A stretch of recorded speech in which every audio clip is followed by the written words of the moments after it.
Joe, this is the time of the year, ain't it? When they start handing out the big awards, they start writing all the end-of-year lists. It's a big time of the year for movie lovers. It's a very special time, Joe. It's the reason for the season is all these awards that all these movies get. But maybe, I would say, maybe the most important event of awards season, definitely the most interesting, and as far as I'm concerned, the most consequential. This is the Oscars as far as I'm concerned. I'm talking about John Waters' annual top 10 movies of the year list. Yes. Baby. The Pope of Trash himself always brings it. I cannot wait to see John's wacky list every year. Every year. It's the best. Last year he had Beau is Afraid. Ari Aster's Beau is Afraid is his best movie of the year. Incredible pick. Didn't even show up on my top 10. I think it's a great pick. You know, in my 5 best pictures, obviously. Well, you and John are two peas in the pod, I guess. Yeah. No. But I will say, every year, doesn't John Waters' top 10 act as sort of like a recalibration for you mentally? Yes, where you're like, does. okay. It like bumps it makes you a couple assumptions you have about certain movies kind of shored up. Like, okay, it's on the right side of John or the wrong side of John. Like, I do love the list, and it does matter. Is John, I treat it almost as fact. This year, we'll see. Right. This year, there's a really tough one on there for me. Well, yeah. But let's get into it. Go ahead, okay? jump in. So, number 1, Love Lies Bleeding is his best movie of the year. Again, incredible Perfect John pick. Incredible. That's what you John want from pick. your Waters list. You want Love Lies Bleeding. Number 1. I liked Love Lies Bleeding. It's not going to show up anywhere. I thought it was it's really not going to good. get anywhere close to my top 10. I'm with you. This is the perfect John Waters pick. That's he number also 1. nailed the essence when you're doing these lists of what a number 1 pick is, which is you have to be honest, but you also have to try to be original with your number 1 pick. Nobody wants you to put the same movie that everyone else is putting as your number 1. So you have to be honest, but also singular. Sort of, you have to sort of lean into your personality. Like, what did I like more than anybody else? You have to trust yourself on a distinctive number 1. Yes. Every once in a while, your number 1 is, the consensus number 1, and you have to be honest about that moment too. But, John loved Love Lies Bleeding. And when he walked out and everyone else was like, yeah, it was really good. He was like, what do you mean really good? It's the movie of the year. Fucking best. Yeah, and like in that delta between what people think and what you think can add so much sauce to it. I have too his like little comments too. He like said this is the movie that Russ Meyer might have made if he had been a lesbian intellectual addicted to steroids. That's high praise. That's high praise. Fair enough. That's true. A lot of good steroids in there. And I think too, like, you also want a movie that feels, even if just for you, feels like the movie of the year, like let's say like I loved Edward Berger's All Quiet on the Western Front. Like, I couldn't make that number 1 because you need like what's going to be like a definitive movie for 2024. You couldn't because that's not your personality. Somebody else might be like, I'm an All Quiet on the Western Front. I think you want one of the things you want to do with your number 1 pick as you're making your top 10 movies of the year list, which you should. Everyone should be it should be compulsory. You should have to do it. Does compulsory mean mandatory? Is mandatory? Mandatory means you have to. It should be mandatory. It should be mandatory that you have to do your top 10 movies of the year list. And use this list as your inspiration because it's great. Now he leans into some predictable ones 2 through 4. Queer, The Brutalist, Hard Truths. Bragging that he's seen Hard Truths already. I mean, look, number 2, Queer. Lucas Queer. John Waters gave it 2. Which we're going to talk about tonight. Then he liked The Brutalist. So, like, I mean, I've never seen the movie. Looks straight as an arrow. That's, like, high praise for, like, 3-hour long, doing the damn thing, American epic movie, right? So, John Waters liked it? John's hinting, like, this movie's fucking amazing. You know what I mean? Yeah. And then Hard Truths, he's bragging that he got to see it. He got to see Hard Truths before the rest of us. We will see it in January. We'll review it before. We don't live in New York where you can watch it on December 6th. On Friday, you could have watched it. Now, a movie I had not heard of before this list, Messy, directed by Alexi Wasser, in her directorial debut. Messy follows the life of brutally self-aware, promiscuous, love-addicted Stella Fox who moves to New York after a devastating breakup, etc., etc. Romantic dalliances over the course of a summer. He called it Woody Allen-esque, Waters did, which, again, high praise from a filmmaking perspective. And I'm going to check it out when I can. Messy. Now, here's the big one, Joe. This is why we're doing this, the big one. You knew John had a bomb for you. You knew John wasn't going to just sleepwalk through, 6 through 10. No. He's got Joker Folia do it number 6. At number 6, Joe, one of the worst movies of the year. What happened here? What is John doing? Look, John's a hateful guy. He's got a lot of hate in his heart. He's got a lot of love in his heart, too. but he's a twisted F. We I all mean, know I don't it. blame him. We just heard that Liarmouth with Aubrey Plaza is not getting made. His new movie's not getting made. You're not letting John Waters make movies anymore? I'm not mad about it. I disagree. I thought Joker 2 was a really tough watch, but I don't disagree that it was John Waters' 6th favorite movie of the year. That tracks. He's got a bone to pick with this world. Joker, Folie à Deux, has some lovers of high esteem. Jason Blum, Tarantino, John Waters. Blum likes everything he watches. John Waters added to the list. There's this contingent of these angry smarties. Older angry smarties. But it's not like I think they are not seeing the movie. I think it becomes a vessel for them to exercise their anger against Hollywood, and I think they love that. They love the exercise of the movie. Some movies I are don't like think that. they're seeing the movie. Some movies are like listen that. Listen to this crap, okay? I'm so sorry. I love John Waters more than life itself. This is just garbage. All right, and this is why we love his list. This has to be the list. It has to have this in it. Go ahead. Finally, a love story I can relate to. Okay, great line. Great opening line about Joker Folie à Deux. So insane, so well thought out, so well directed. No. It's Jailhouse Rock meets Busby Berkeley. Busby Berkeley. The worst part about the movie is that Todd Phillips phones in the musical. There's numbers. one number when he gets hit with like a spotlight. I don't know what that phones it in. That's my main main complaint with the movie, that doesn't lean into the musical numbers. Stupid critics. I love that. Gaga so good. Joker so right. Die, dumbbells, die. Honestly, like that. A great closing line, a great closing salvo by Waters. It honestly hurts. It hurts for John Waters to call you a dumbbell. It feels good. I want John Waters to call me a dumbbell and throw, shade at me. I like that. It's like that's another texture you want from your John Waters. Just getting yelled at, called a dum-dum. I like that. Well, that's your kink, baby. That's I like that. That's what you love. Mm-hmm. Now, a movie that you also love, Femme, comes in at number 7. This is vindicating for Finally, you, Joe. some fucking respect. Put some respect on the name. I talk Femme. to a lot. I have a lot of friends that are movie lovers. I talk to a lot of movie lovers. I follow all their dumbasses on X. Yeah. You're the only person talking about Femme, Joe, besides John Waters. Thanks. Thank you, Brett. At the halfway point of the year, I said Nathan Stewart Jarrett's my best actor this year. Kind of a lock. Still waiting. Mm-hmm. Tick tock. Daniel Craig makes a case. We'll see. But no, Nathan Stewart Jarrett and Femme is amazing. The movie Femme, very dark, very tough to watch. Again, awesome. Terrific acting. Great writing. I love that movie. Thank you, Mr. Waters. Now, thank you also for number 8, where he has Amelia Perez, Jacques Audiard's Amelia Perez. And I say thank you because I've noticed this nasty little trend online recently, Joe, where there is a backlash against Amelia Perez. Perhaps a predictable backlash because of how, lauded and awarded it's been. But a backlash where the kids are saying it's overrated, it's bad, what am I watching? Why does everybody think this is good? Thank you, John Waters, for stepping in, setting these kids straight. Yeah, it's good. Validating Amelia Perez further beyond the ways it's already been validated. Amelia Perez is one of the best movies of the year. I don't know. The backlash, I guess, again, was inevitable for kind of a unique awards season movie, but it's totally undeserved. Amelia Perez is legit, and it deserves all the hype that it's getting, in my opinion. A movie now, Joe. This is if we were tracking these like stocks, a movie that is rising and rising and rising. That I have not seen yet, but rising in my sort of anticipation. I think Baby Girl might knock us out, dude. I think there's a little bit there was a little bit of sort of like, I don't know, familiarity around like, oh, the straights are doing an S&M movie. It's like, okay, they want to show that they're fucking freaky or whatever. Yeah, we get it.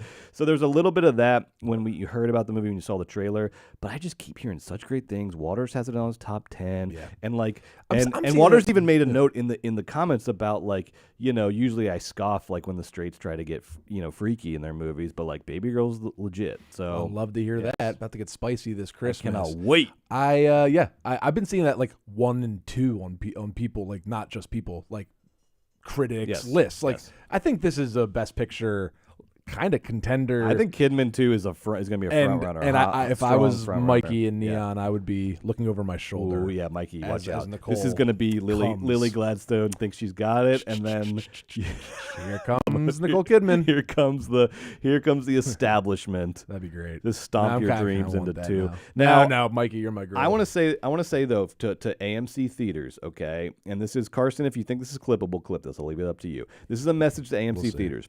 I have been very critical about the Nicole Kidman promo that runs in front of AMC movies and has been running in front of them ad infinitum since the fucking quarantine, okay? We get it. We've seen the ads so many times now. Everyone can quote it. Everyone thinks it's camp. It's not camp. It's silly. And it'd be fine if we just all sat there and looked at our phones until the movie started. But when people started reciting the lines and standing up and saluting and applauding, it's like everybody. This is because there's an emptiness in your life. This ain't it, baby. You're not seeing what you think you're seeing. This is just an ad for AMC. This is not camp, okay? However, so up until this point, I've been in favor of just getting rid of that dumb promo, moving on to something else.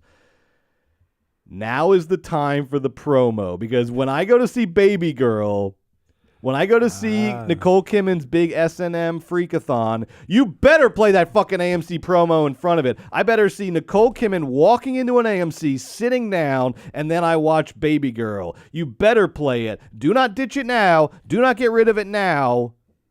You better play that freaking Nicole Kidman AMC promo before Baby Girl. I don't know if there's plans to discontinue it, but I feel like maybe there's we shouldn't. There's definitely a memo. There's an email circulating at AMC right now that no one wants to respond to, where someone is like, "Hey, do you think maybe we shouldn't run the Nicole Kidman promo in front of Baby Girl?" Not only should you run it, but in Q1 instead of Avatar 2, I want to see Baby Girl. So Nicole Kidman's going to the AMC. She's watching Baby Girl. And at number 10, the second movie that I had not heard of, but man, this thing sounds good. I really want to watch it. Viet An Nam, directed by Truong Min Khoi, starring Tia. Oh man, I'm sorry, I'm not going to be able to pronounce these names. Look up Viet An Nam online. Don't listen to my dumbass who can't pronounce stuff. This movie sounds and looks amazing. It's about two coal miners who are lovers dreaming of a better life by escaping their lives until a doomed future parts them. Have you heard of a better log line in your life? This thing sounds amazing. And John Waters had a very funny line in his top 10 where he was like, this was he's basically saying like this was my like auteur spot in the list. I was giving this to like an auteur, and he says like, sorry, Almodovar, Sean Baker, and Guy Madden, but this is my like auteur pick for the year. I really love that. Well, I love that. He shouts out his guys. That's nice. I love that, and he does. It's like a. It's also he's like they'll get it. They'll understand. Yeah, Nora was good. You don't need it on my top 10. Exactly. List. You don't need it on my top 10. So I love this. I'm sorry I can't pronounce the names of the lead actors, but this thing sounds amazing. I don't know how to see it. I don't know when we're going to be able to see it, but at some point in the future we will John be Waters able. has a copy. Go over his John. house. Put it online. Link it on Vimeo, baby. Let's watch Vietnam. No, let's pay for it when it comes into your local art house theater, which hopefully it will soon. Vietnam. Joe. That's John Waters' top 10 list. That's his opinions. But we're here to give our opinions on movies. But for real, though, what are our opinions? What are our opinions? Well, you're going to find out this week on Movies, baby, because, oh, my God. Between the two of us, we watch so many freaking award season movies. They're coming out of our ears right now, Joe. We're going to review them. We literally are going to review 12 movies on this show. We're going to try. They're going to be spirited affairs. Oh, big spirited You're gonna be like, reviews. What? And we got to do this, Joe. We got to do this because this is our last episode of 2024. Can you believe it? No. So we got to squeeze in all of our as many award season reviews as we can because we got to get these people prepped for their holidays. Because what are the holidays about? Spending time with your family, sure, exchanging gifts, all that. Watching award season movies, catching up on the movies of the year. That's what the holiday season is about. So we're going to get you ready. We're going to tell you what to check out, what not to sleep on, what to skip, in our humble opinion, and then you can decide for yourselves. We're also going to talk Golden Globes nominations. Those came out. And in the second half of the show for Patreon subscribers only, it's our last weekend at Bergman's of the year. With Nell and I versus Bill and Ted's Excellent Adventure. Oh my God. Bros going on journeys. And You're not going to want to miss that. And we're the bros going to go on a journey. We're going to go on a journey of our own, trying to figure out which movie is better and which movie we can never see again for the rest of our lives. Right. Joe, are you ready? Oh, born ready. Mario, roll that theme song. Here we go. Oh, maybe a little extra tonight. Last one of 2024. What do you say? Yeah, really put some stank on. Here we go. I can't get enough movies, baby. I can't get enough movies, baby. But how about you? Do you have it bad too? Yep. I think that you do. Yep. Whenever one ends, it's like the death of a friend. I get to wishing that there were 2 more reels. And then a voice cries out, "Move, baby! You're in my seat, and you don't want to mess with who? The Philly movie freak!" There he is. Oh, look at that freak. That's freaky as baby girl. I can't get enough movies, baby. I can't get enough movies, baby. Yes, it's true. It's true. You can. Oh, I've got it bad too. He's sick. Every night of the year, like the moon, I appear at all the movie theaters all over town. Even the Lemley Glendale. Cut to black. Roll credits. Whoa, baby, I'm lost in a fog. I need someone to talk to. Hi. Look, the Georgia movie dog. Dog. I can't get enough movies, baby. I can't get enough movies, baby. I can't get enough movies, baby. Welcome to Movies, Baby, the weekly show where we break down the hottest movie news, review the latest releases, shout out forgotten classics, and prophesy the future of our dear Hollywood. I am Joe Cilio, or as you might know me, the Philly movie freak. Here as always with Brett Boehm, a.k.a. the Georgia movie dog. Go Dogs! SEC champs, baby! And we're down to our backup quarterback for the playoffs, but that's Georgia football, baby. That's why you love it. But we're not here to talk college football, unlike Timothy Chalamet. This past weekend on College Game Day. Who knew Chalamet was such a college football head? Breaking it down on game day, calling the shots, making everyone else on the dais look like a fool. I was impressed, even though he picked Texas over Georgia. Sorry, Timmy. Sorry, Matthew McConaughey. Dogs! But we're here to talk movies, baby. Right. And before we get to the money, which is where we always start, I do want to remind everyone that we are currently in the middle of a month-long event, a very special event, second only to Christmas in terms of its significance this month. Midlife Crisis Fest 8. Midlife Crisis Fest 8. This is our YouTube subscription drive. It costs you nothing but a little bit of time. And all you have to do to participate is subscribe to our YouTube channel. That's right. This sounds complicated. We're literally just asking people to subscribe to our YouTube channel. That is at youtube.com/@moviesbaby with 5 Ys. We are trying to get up, by the end of December, we are trying to get to 1,000 subscribers so we can monetize that page, so we can pay for all this shit. Please help us do that. We announced this last week, Joe. We're at 900. Guess where we are now?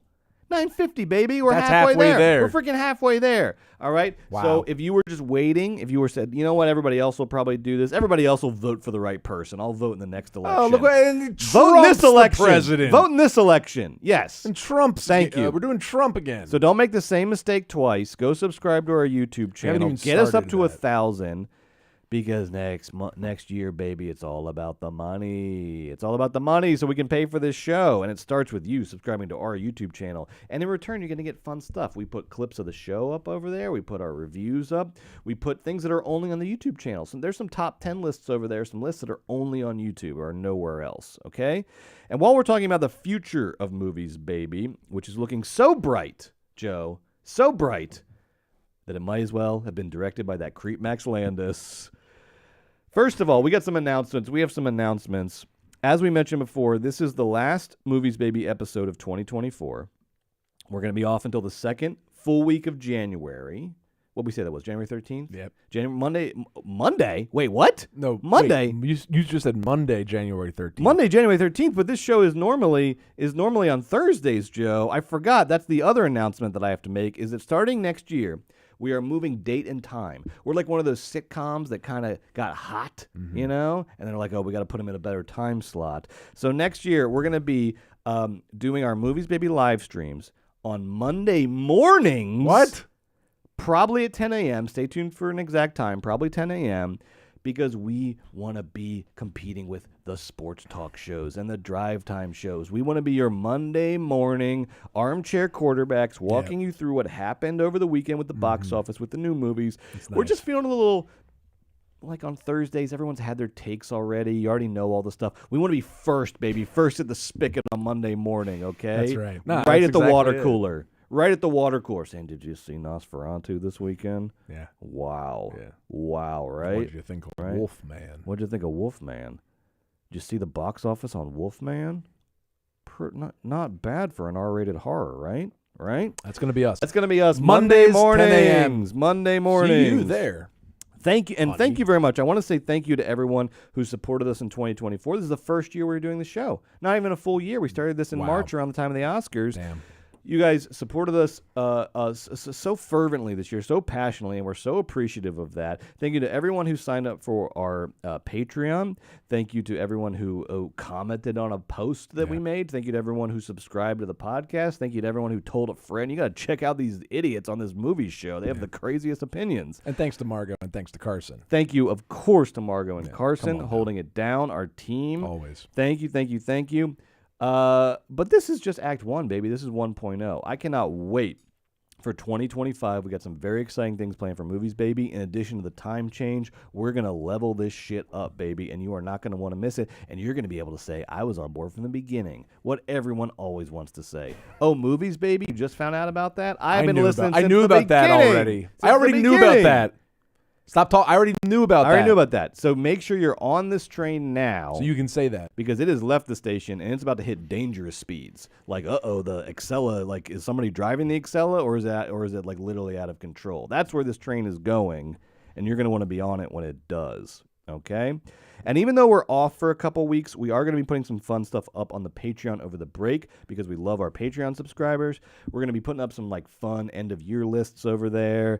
Who knows? Joe might give you his like first take reaction of Nosferatu coming out of the theater. I think I'll be doing some coming out of the theater, sitting in my cars and just kind of talking shop. I mean, about everything. I mean, Nosferatu. You should climb in because they got that replica. They got that replica casket up there at AMC City Walk. Maybe I'll be doing that, baby. From there. Do your Nosferatu review. I think I'll just be shooting from the hip all winter. Join us, and I'm not joking. Only on the Patreon, baby. Just unfiltered, unvarnished me post Nosferatu, just kind of mumbling. Christmas Day, like, just drunk on eggnog. Scary. So many rats. So if you can, please stay subscribed to our Patreon over the break. I know we're going on break, but we're gonna keep that Patreon stocked, okay? Right. We don't leave the mini fridge unstocked. We keep that fridge stocked, baby. Speaking of keeping it stocked, Margot, show me the money. Here we go. Okay. This is the last weekend's box office returns. We got some familiar faces, some new releases here. Let's just go down the list here because the first thing is Moana 2 and Wicked continue their domination. They continue their November Rain. You've heard the song November Rain. This is a November Rain spelled differently for Moana 2 and Wicked. Moana 2, Joe, is up to 600 million worldwide after 2 weeks. Just a good job. Good job. If your job's to make money making movies, you did a good job. What a funny like juncture of movie history that the only thing you can depend on is that people love cartoons. That's the only true fact about the box office this year. It's the 5th biggest movie of the year after 2 weeks. It will continue that rise. Hard to know if it can catch Inside Out 2. That's a pretty high bar, but we're looking It'd have to like double. Yes. So we're looking at like, it would have to triple. It would have to triple from here. Wow. Yeah, Inside Out 2 is up to like, 1.6, 1.7 billion. So Moana 2 is still got some room, but it'll end up in at least the top 3 for the year. Wicked is up to 460 million worldwide, making it the 9th biggest movie of the year after only 3 weeks. The interesting thing that continues about Wicked, though, it's the 4th biggest movie of the year domestically. 4th biggest movie of the year domestically already.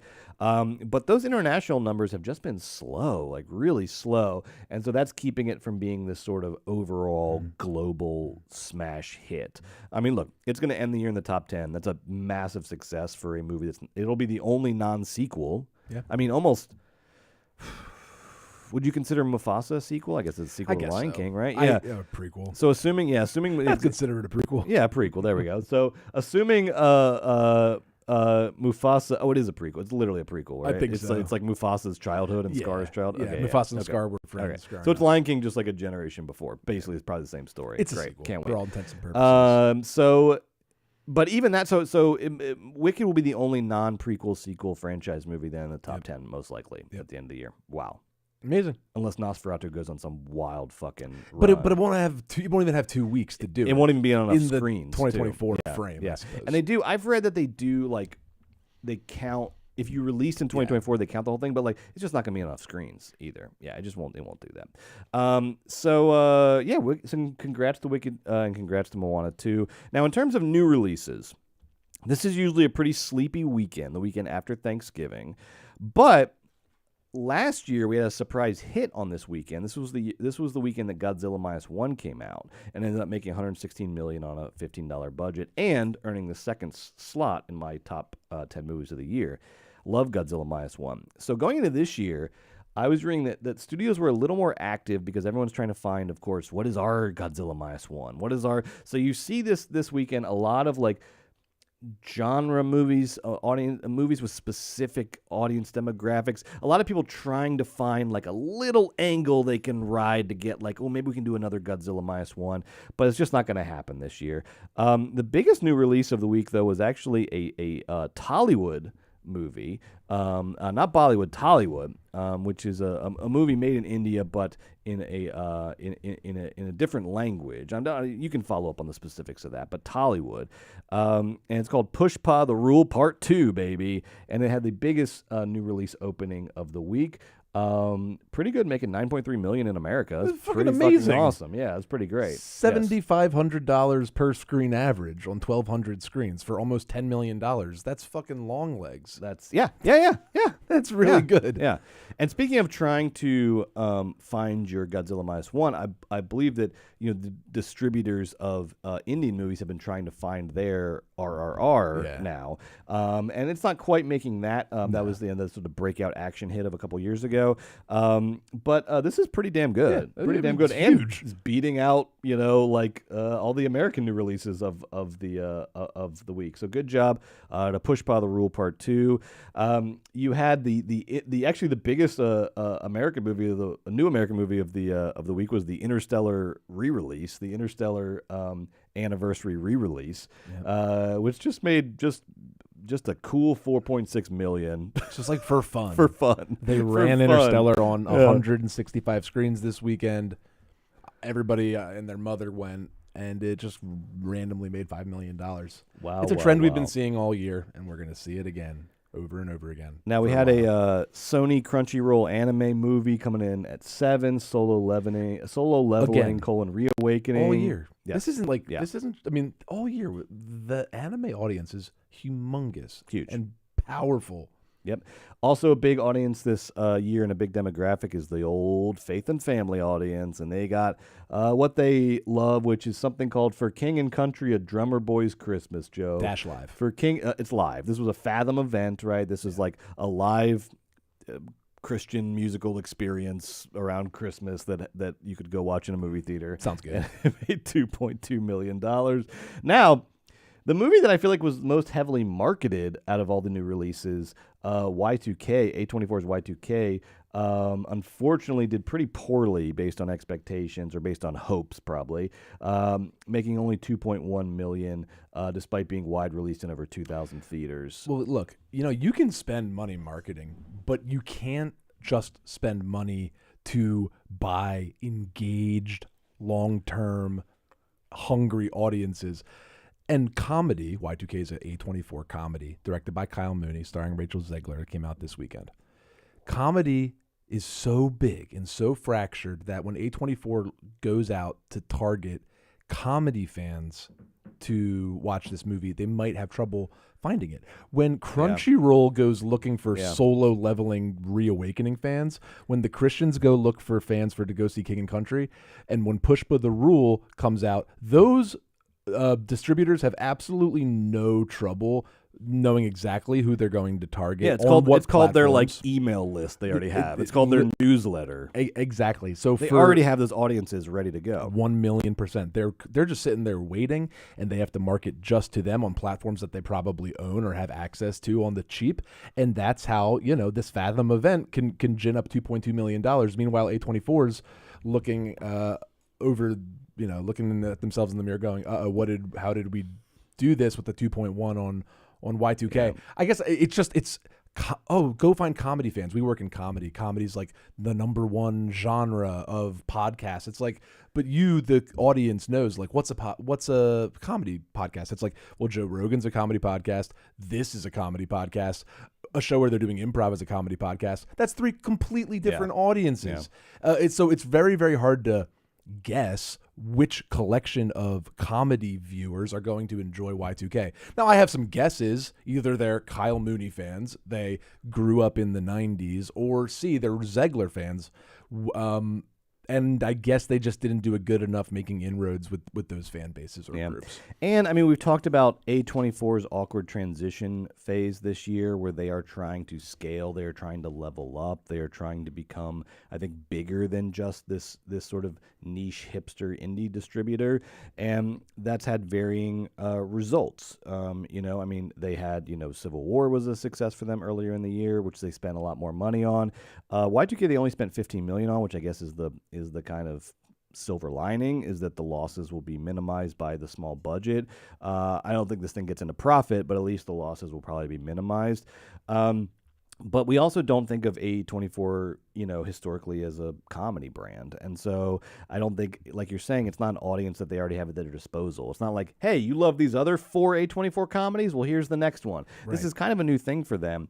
But this is this awkward phase where they're trying to sort of get a little broader while still maintaining their brand, and that is a tough thing to do. Yeah. You're the hot young thing. Now you want to get a little broader so you make more money so you can grow the company, but getting broader means getting less cool. So how do you do that? And it means that you just have less experience distributing this type of content, right? Like exactly like Brett's saying, like you know how to put the lighthouse out. Like all the email lists and all the podcasts and all the P&A to like buy in the world for your cool A24 thing. Comedy is a big unruly thing. And in the new media landscape, all fractionalized, it's harder and harder. Yeah. Anyway, I do want to stomp and put my foot down on one talking point I saw this week around Y2K's kind of box office failure, which is I saw this headline that said Rachel Zegler's Y2K bombs following Snow White backlash, and this refers to, I don't know, people don't like the Snow White trailer that the live action Snow White that Rachel trailer is fine. Trailer is fine. Assholes. The second thing is Y2K bombs because of Snow White trailer backlash. No, it didn't. Fuck off. What are you talking about? How are those two things correlated at all? Do you understand anything that Joe's talking about audiences, about how audiences work, about how movies have specific audiences? You think the people that give a shit about the Snow White live action trailer are going out to a theater to watch Y2K? No, of course they're fucking not. The two things are unrelated. You're just being a little asshole to Rachel Zegler, and I'm on record saying I'm not really a fan of Rachel Zegler. I still think she should be treated with dignity as a human being and as a fucking movie star, which she is. You always say that, right? This is what I always say. Treat Rachel Zegler with the dignity of a human being. I agree. This is my party line on Rachel Zegler. I know.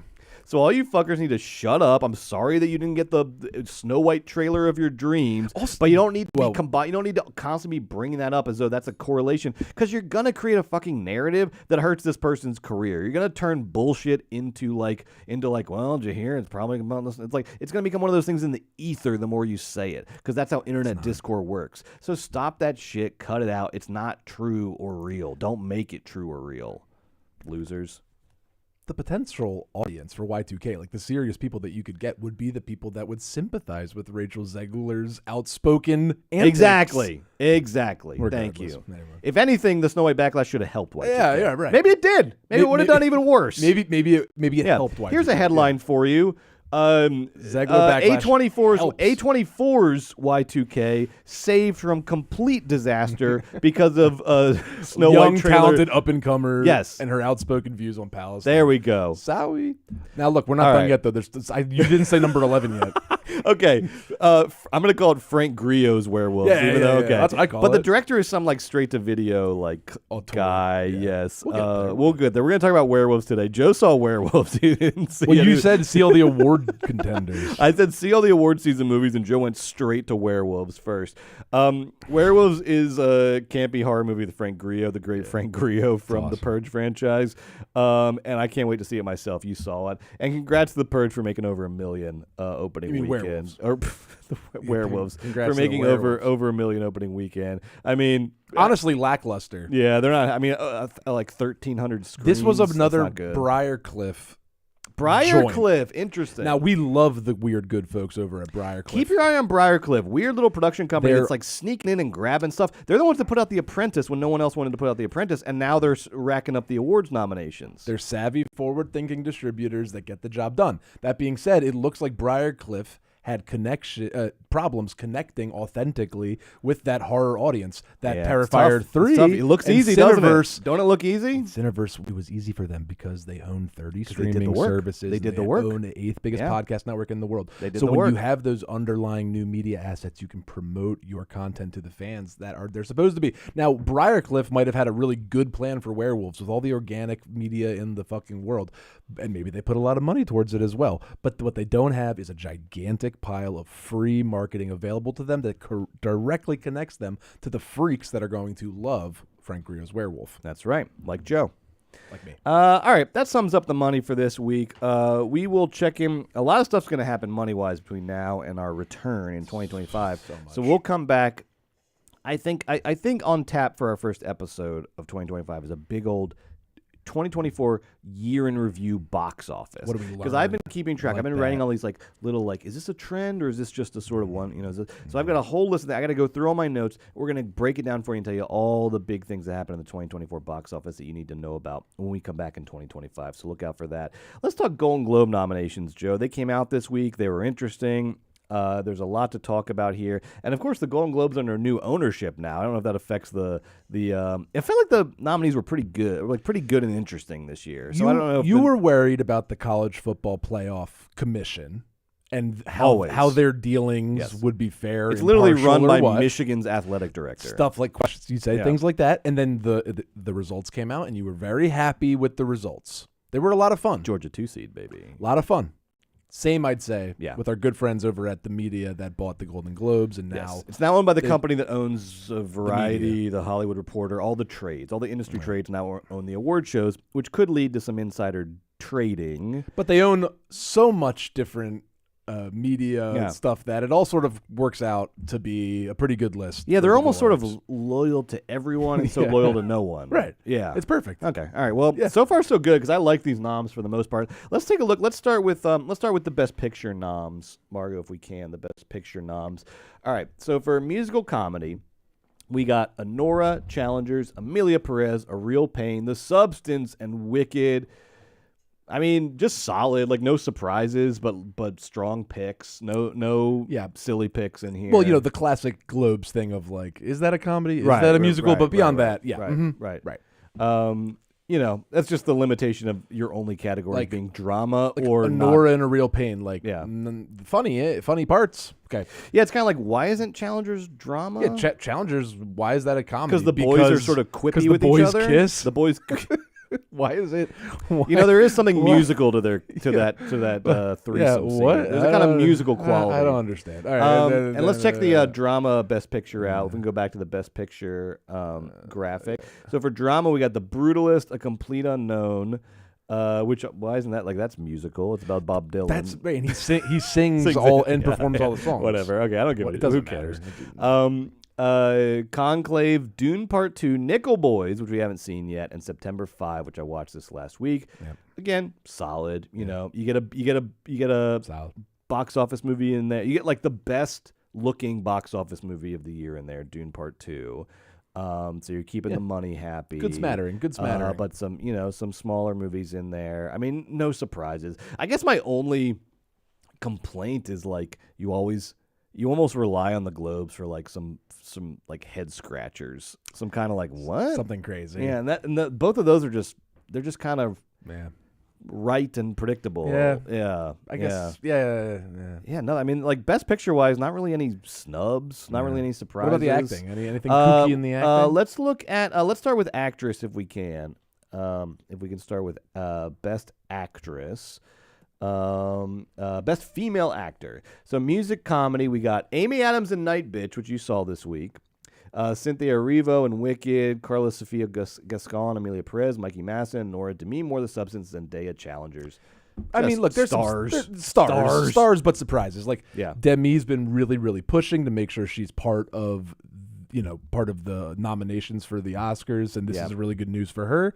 I didn't know they were making this Zendaya Challengers push. Maybe it's just this is the Globes. We need Zendaya to come. And then Amy Adams is like the ultimate, like, the good people at Annapurna and Disney called, the guy that owns the Globes and said, Amy's going to get nominated. Right? Did you hear me? Yeah. I said, Amy's going to get nominated. Oh, yes, sir. She did the work. She gets the She nom. was in the movie. She was in the movie. She came every day and filmed every scene. She said scene. all of the lines. She said most of the lines. She read most of the script. She gets the nom. And she did. And she did. So congrats to Amy. Best female actor, which, look, we're not going to talk about the semantics. Yeah. They're trying. The industry is trying to because I know I too enjoy calling women that are actors, but now that I'm looking at it on this screen, I'm like, it's just clunky. Best actress. Yeah. Old habits die hard. Whatever. Best female actor, motion picture drama. Pamela Anderson, Last Showgirl, love it. That. Glad that because the worry I think is maybe that movie's just too small. Not enough people are going to see it. But guess who's going to love it? Freaking Pamela Anderson, of course. baby. I'm going to love it. Yeah. Oh, you guys, look, you cannot. Y'all went gaga for Mickey Rooney the Wrestler. Yeah, same thing. You cannot not go gaga for Pamela Anderson, Last Showgirl. It looks like we're about to. Same thing, but better. Did Mickey win the best actor? He did, right? Well, then I want to see Pam. No, he did. He was the front runner. Or maybe he lost real quick to something crazy. I love the Oscars. I almost feel like he lost at the last second. Did he lose at the last second, people? For Mickey Rourke and the Wrestler, we should know we got this. Pamela Anderson, Last Showgirl. Yeah. Angelina Jolie for Maria. Nicole Kidman, the proverbial baby girl, I assume. Tilda Swinton for The Room Next Door. Zilch. Nomination, not win. Zilch on this Room Next Door as far as award season goes. Talk about everyone sort of just skipping it. Sean Penn for Milk won that year over Mickey Rourke. Sorry, that's just really funny. Sean Penn is he is always in the mix, and I don't know how he's allowed. Fernanda Torres for I'm Still Here. Can't wait to see that. Can't wait to see that. Or Fernanda Torres, part of me, and then Kate Winslet for Lee. I want you to take everything you just said about Amy Adams, which is actually probably not true about Amy Adams and Nightbitch. It is okay. It is 100% true for Kate Winslet getting a nomination for Lee. That is like. Kate Winslet's in a movie this year. Reserve a spot for her in the Golden Globes. Fair enough. Because, oh my God, was Lee forgettable. And her performance, while it was good because it's Kate Winslet, was not one of the top 5 or 10 performances of the year. Give me a break. Give me a break with that. But congrats to Kate's PR team. Congrats to whoever had to get paid off to get Kate a nomination for Lee. She deserves to get nominated for the movie that's bad. She's that good at acting. She's Meryl Streep level good. Kate Winslet's, I mean, honestly, who got left off? The evolution, who got fucking left off? Can we see that again? You know who got fucking left off? A movie we have not seen yet, but I've seen enough. I've seen the freaking trailer, and I've heard everything, and it was on John Waters. Who is not in the drama category? Mike Lee. No, is the actor in Hard Truths. I'm talking about Marion. Oh, that's what you just said, Mike Lee. Sorry, Marianne Jean-Baptiste. Marianne Jean-Baptiste is not over there. Kate Winslet stole Marianne Jean-Baptiste's spot in the Golden Globe noms. I hope the Oscars don't make the same mistake. You didn't see it yet. Maybe what a Kate Winslet was a little bit better in Lee. But I have seen Lee, Joe. A little bit better. But I have seen Lee. Okay, I don't know. And John Waters saw Hard Truths and he put loved it in his it. top 5. Okay. All right, let's look at Best Actor if we can. Best Actor. Best Male Actor. All right. Now they're starting to have some fun. Best Male Actor. Now they're starting to have some fun. For musical comedy, we got Jesse Eisenberg in A Real Pain. Love it. Hugh Grant in Heretic. Maybe their funniest pick. Definitely. And I love. A couple weeks ago told you that Hugh Grant was my favorite movie star of all time and gave you my top 10. I love Hugh Grant. This is why the Golden Globes isn't important. This is why the Golden Globes is stupid. Hugh Grant just sort of walking around his little house in his sweater talking about religion. Heretic. It's a horror movie. It's not a musical. It's not a comedy. It's neither. It's not one of the best male acting performances of the year. I do love Hugh Grant, and I like Heretic. Gabriel LaBelle, Sammy Fableman playing Lorne Michaels in Saturday Night. Let's do it, baby. This is the only nomination that Saturday Night's going to get during awards season, and I'm glad it went to Gabriel LaBelle because he crushes his Lorne Michaels. Weird. That's really funny. It is. It's so funny that, like, people thought to vote for him. Yeah, like, good job in the movie. That's not really my problem. It's just it's so crazy. Are you like looking at a list of all the movies though? Like, what did you? Yeah. What about all the other? How many did you just not like? How do you do this? Because when I do a list, I go through and I look at all the movies that came out during that year, and I go through and I make little notes about these. I like this, I like that, but I like this, and like, oh, I got to see that one. How do you go? Like, you don't do all that work and then nominate Gabriel LaBelle as Lorne Michaels. So I'm wondering, like, how do people just must have? They just are loyalists. They have their little. If you're looking at the list of musical/comedy, which is just like some horror movies, some dramas, like a comedy or two. I guess there's just not that many good performances, or like the performances aren't as deep. Like the bench isn't as deep with those drama, So when you're in the comedy, it always gets a little silly. Okay, I wonder. There has to be some explanation for Hugh and Gabriel LaBelle getting nominations here. Let's see what else. Let's see what else we got here. We've got Jesse Plemons kind of interesting because that movie came out so long ago. It was an amazing performance. I know. I was not a fan of the movie. Amazing. He was phenomenal. You can't argue with that. He's so good. I mean, it's one of the best performances of the year. He's so good in that movie. Look, I'm glad. And you know what else I'm glad about? My guy Glenn Powell getting nominated for Hitman. Glenn's going to the Globes. You love to see it. From now on, we can say Golden Globe nominated actor Glenn Powell, baby. I love it. Even though he went to that Texas game and rooted for Texas against Georgia, but that's okay. And then Sebastian Stan for A Different Man. One of two Sebastian Stan nominations. Who do you think's taking that home? The Golden Globe for Best Male Actor. This is a good question. Like, here's people that won't be nominated for an Oscar: Hugh Grant, Gabriel LaBelle, Jesse Plemons, Glenn Powell, Sebastian Stan. So, like, only Jesse Eisenberg has a chance to get nominated for this Oscar. So, because of that, because here's the thing. Eisenberg is simultaneously, I think, the front runner on this list, just in terms of the quality of the performance, and he's the outlier in terms of how wacky this list is otherwise. So does the wackiness of the list mean the winner is going to be like one of the wacky ones? Maybe they wise up and just give it to Powell. They just wise up. Can you imagine Powell just strutting up and getting his Golden Globe? Oh, it'd be so great. Thanking his dog or some shit. He shouldn't win an award for that movie, but it was fun enough, and he's great. I'm going to say Powell. I like Powell. I think Powell weirdly is. Powell wins. Okay. Best male actor. And that is a comedy. That's a comedy. No, that counts. Yeah.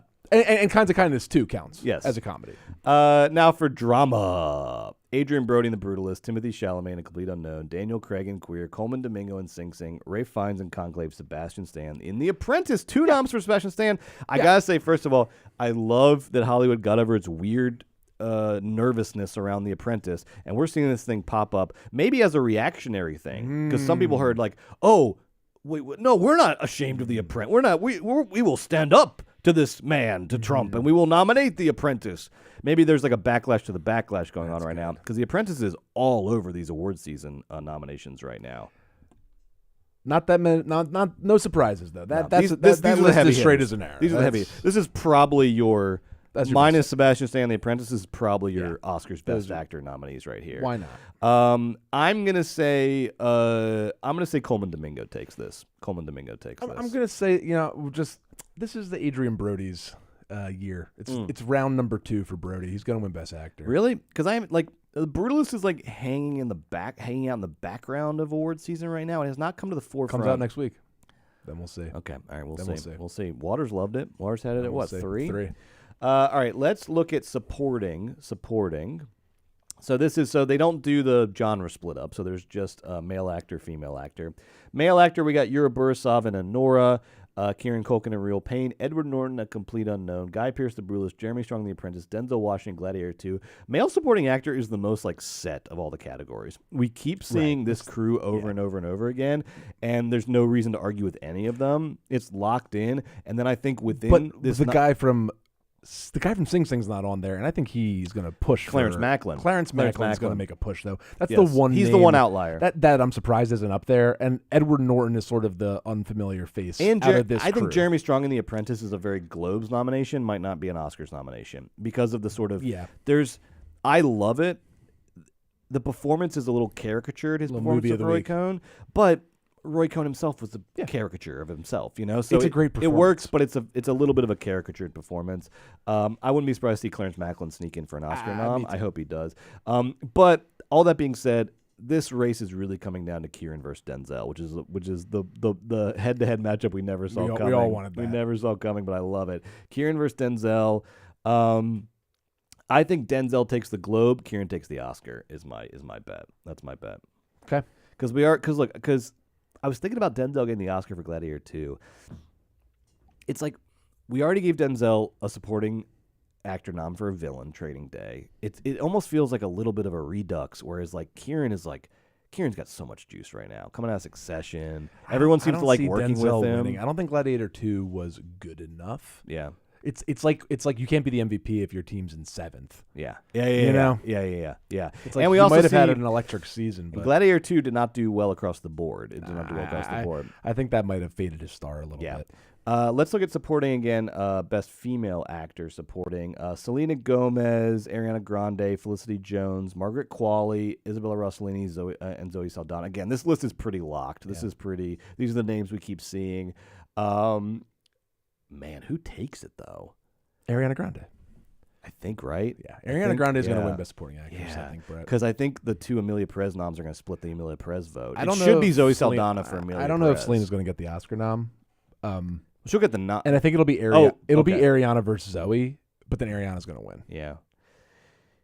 If the best thing that happened to Zoe Saldana is that Celia doesn't get an Oscar nom, because if the Emilia Perez vote doesn't get split, then you have a shot. You have a real shot. Or you could equally argue that Selena and Ariana are splitting the Pop Girl vote. I don't think Selena's going to get nominated for the Oscar. Okay.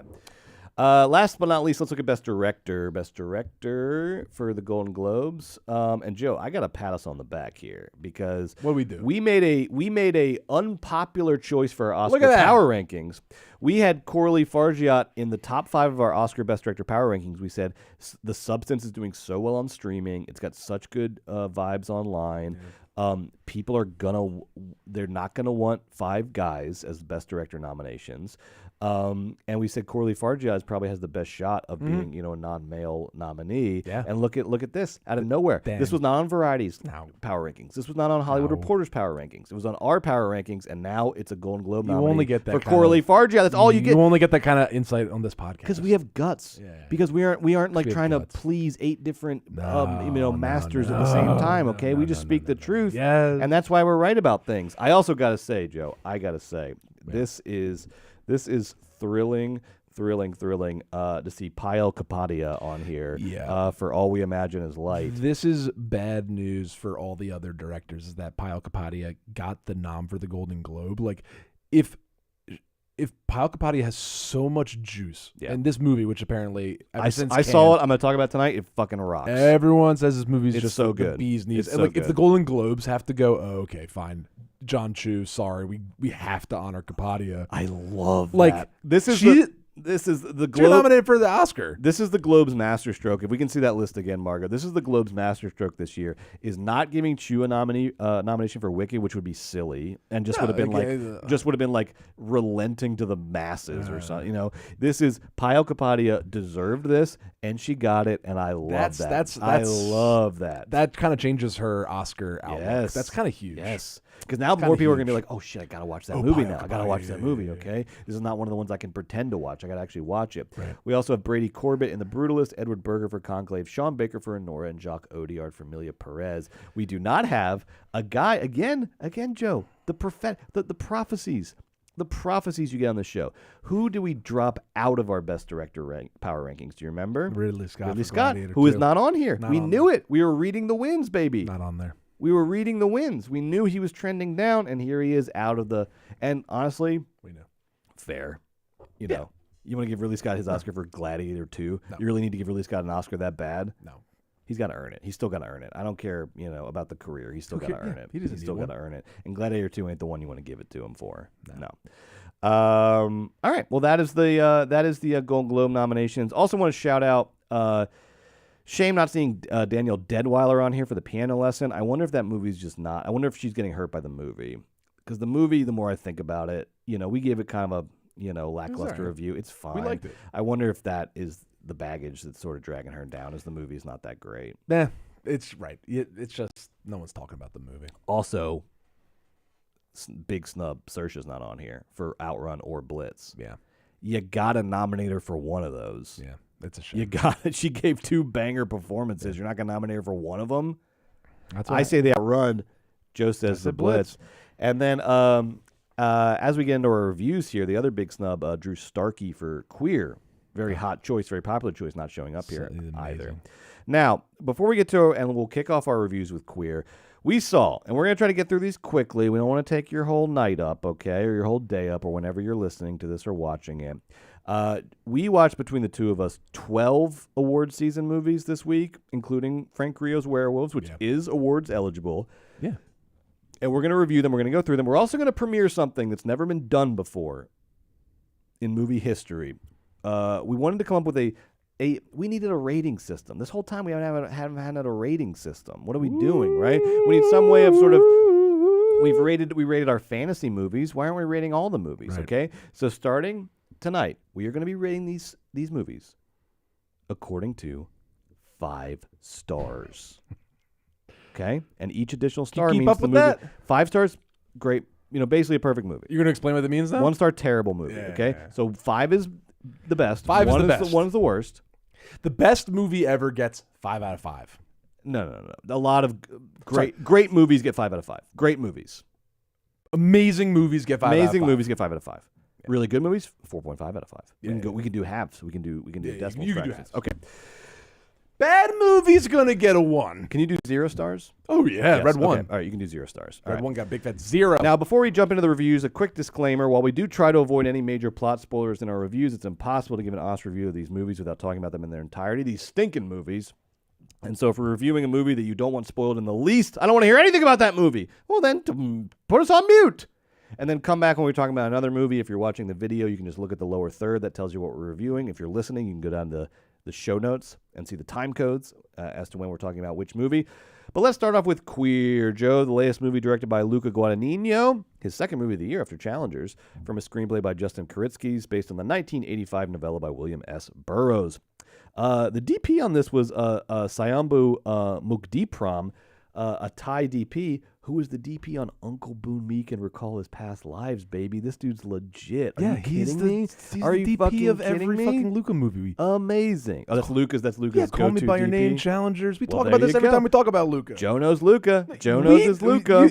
We know about Mukdipram. All right, okay. I'm just shouting him out. I didn't know he he was DP Luca's Trap guy.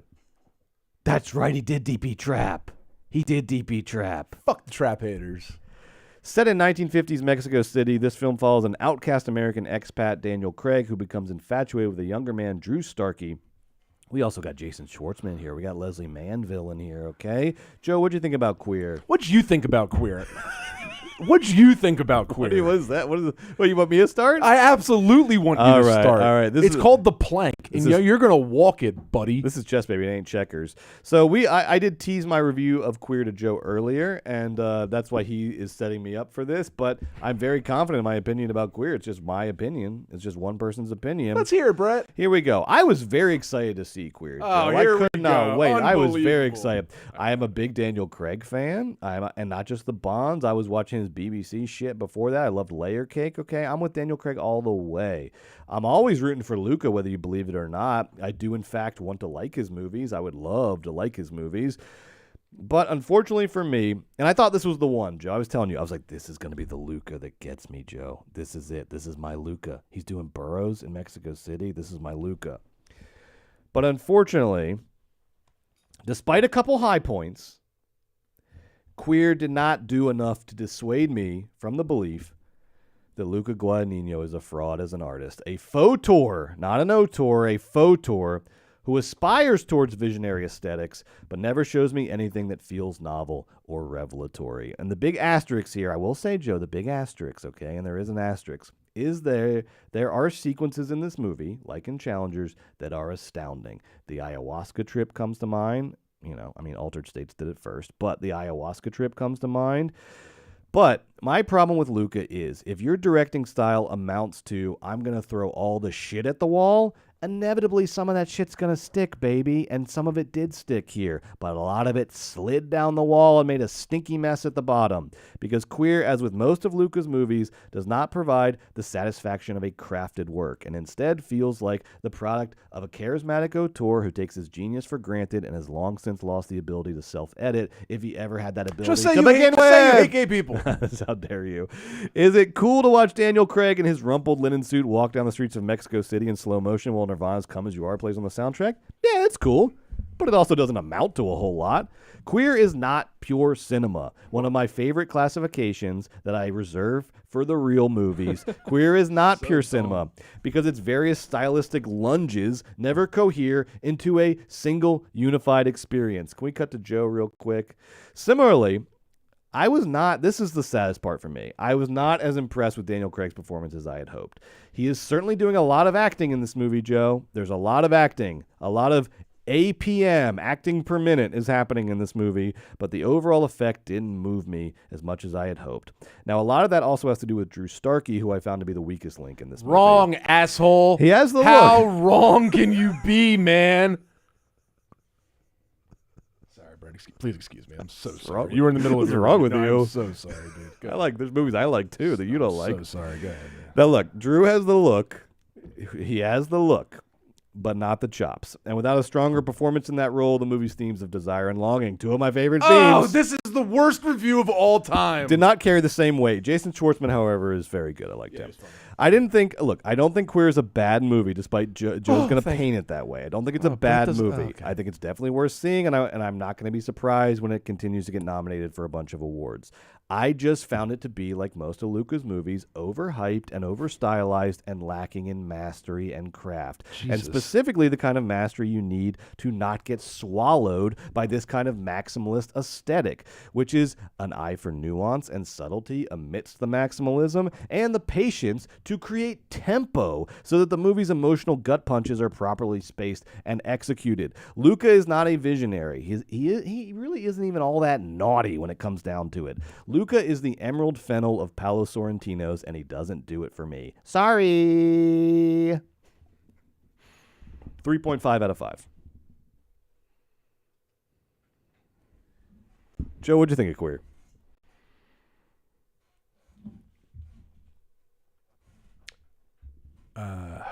Gosh, I'm so sorry, everyone. I'm coming back down to earth. I'm like seeing stars right now. But you didn't make the movie, Joe. You don't have to take this so personally. No, okay. My review of Queer. No, Brett, I completely disagree. Great. I completely disagree. I actually feel more assured than ever that Luca is one of like the best living directors. He's so self-assured. I love him and his team, and I love the kinds of movies that he makes for him, and I love him for it. So let's talk about Queer specifically. Okay, first of all, cinematography. First of all, this team, Justin, the screenwriter, he wrote Challengers. Mukdee Prum shot Challengers. Luca, Challengers. Atticus Ross, and what's the other guy? Trent Reznor. I love that Trent Reznor is the other guy. They're part of the So they got the team back together. They did Challengers and they did Queer, and it was amazing watching both these movies, sort of bookending the year. When Challengers is like this spirited look at how fucking fun and scintillating and athletic and energetic it is to be gay in 2024. Just like gay, and it's amazing and it's fun. And it's like, oh my God, it's kooky, it's crazy. It's Challengers. Yeah, at the end they all make out and hug. It's great. And then Queer is like the yang to that yin, where it's like being gay wasn't not fun, not like in the very recent past. Being gay was actually very, very difficult. But this movie doesn't feel bad for itself at all. This movie is full of life. It sometimes looked like an El Greco painting, and Sometimes it looks like Greco rolling over in his grave right now. Just roll, the one roll, bitch! You fucking homophobe, El Greco, kill yourself, just dude. Like one shin bone and a bunch of goo just rolling over in its grave right now. Sometimes it's like reminds you of like an El Greco painting with the Mexico City, like the way that the lights and the people are all there, very like beautiful. And then sometimes it'll remind you of sort of old, gorgeous Hollywood sets, almost sort of like zoetropy, almost reminding me of One from the Heart. One from the Heart. With how beautiful and movie-like some of the sets felt. His Mexico City that they create is both this sort of like gorgeous set and also this like gritty, lived-in sort of setting. Daniel Craig's performance is so good. First of all, like he looks so cool and good sometimes, and when he's sick and not looking good, he looks so bad and ill, and it is so like painful to watch him and his drug addiction and his guilt and his self-hatred and self-loathing like manifest on Craig. This guy, there's this one amazing shot where he like sets up heroin, shoots heroin, smokes cigarette, takes a drink, smokes cigarette, smokes weed, takes a cigarette, eats a pill, smokes cigarette. It's this very like long shot that ends Act 1. It's fucking amazing. Craig's doing 18,000 things with his face, and he's blowing smoke like the fucking like master. I could watch this motherfucker act all day long. I love Daniel Craig in this movie. The other performances are good too. Leslie Manville, so funny and kooky performance. Great. They make her this like weird hippie ayahuasca lady. It's very funny, and you don't see her like that often. And just her like her maw, her like toothless mouth is amazing. Jason Schwartzman. I always forget this guy's name. Jason Schwartzman. Yeah. Jason Schwartzman. Max Fisher. Yeah, of course. Jason Schwartzman has like almost never been funnier. They gave him the double whammy of gay best friend and a fat suit, and it is and it is really funny and awesome, and he fucking nails it. And then there's Drew Starkey. I mean, who is two things at once. He is this sort of like unattainably attracted, beautiful object for which William S. Burroughs' character Lee like obsesses over. But Drew Starkey's sort of stone face is being misinterpreted as bad acting in this movie. Drew Starkey's character is, despite going pretty far with Lee, literally traveling with him to South America, like he is not available for being open to his sexuality. Like, yes, he'll fuck guys, and yes, he'll go on trips with Lee, but he is not available for any of this, like emotionally, and that's why he is super duper distant. And even at the end, when Leslie Manville's like, you should stay and do ayahuasca more and go deeper and learn yourself more, he disappears into the jungle, and Daniel Craig never sees him again. And he and then it jumps ahead, spoiler alert for the end of Queer, and he is dying at the end as an old man, like 40, 50 years later in Mexico City in that same hotel room where he used to have these one-night stands, or where he used to sleep with Drew Starkey. And on his deathbed, he's still alone. He's still reviled because of his past and because of his sexuality.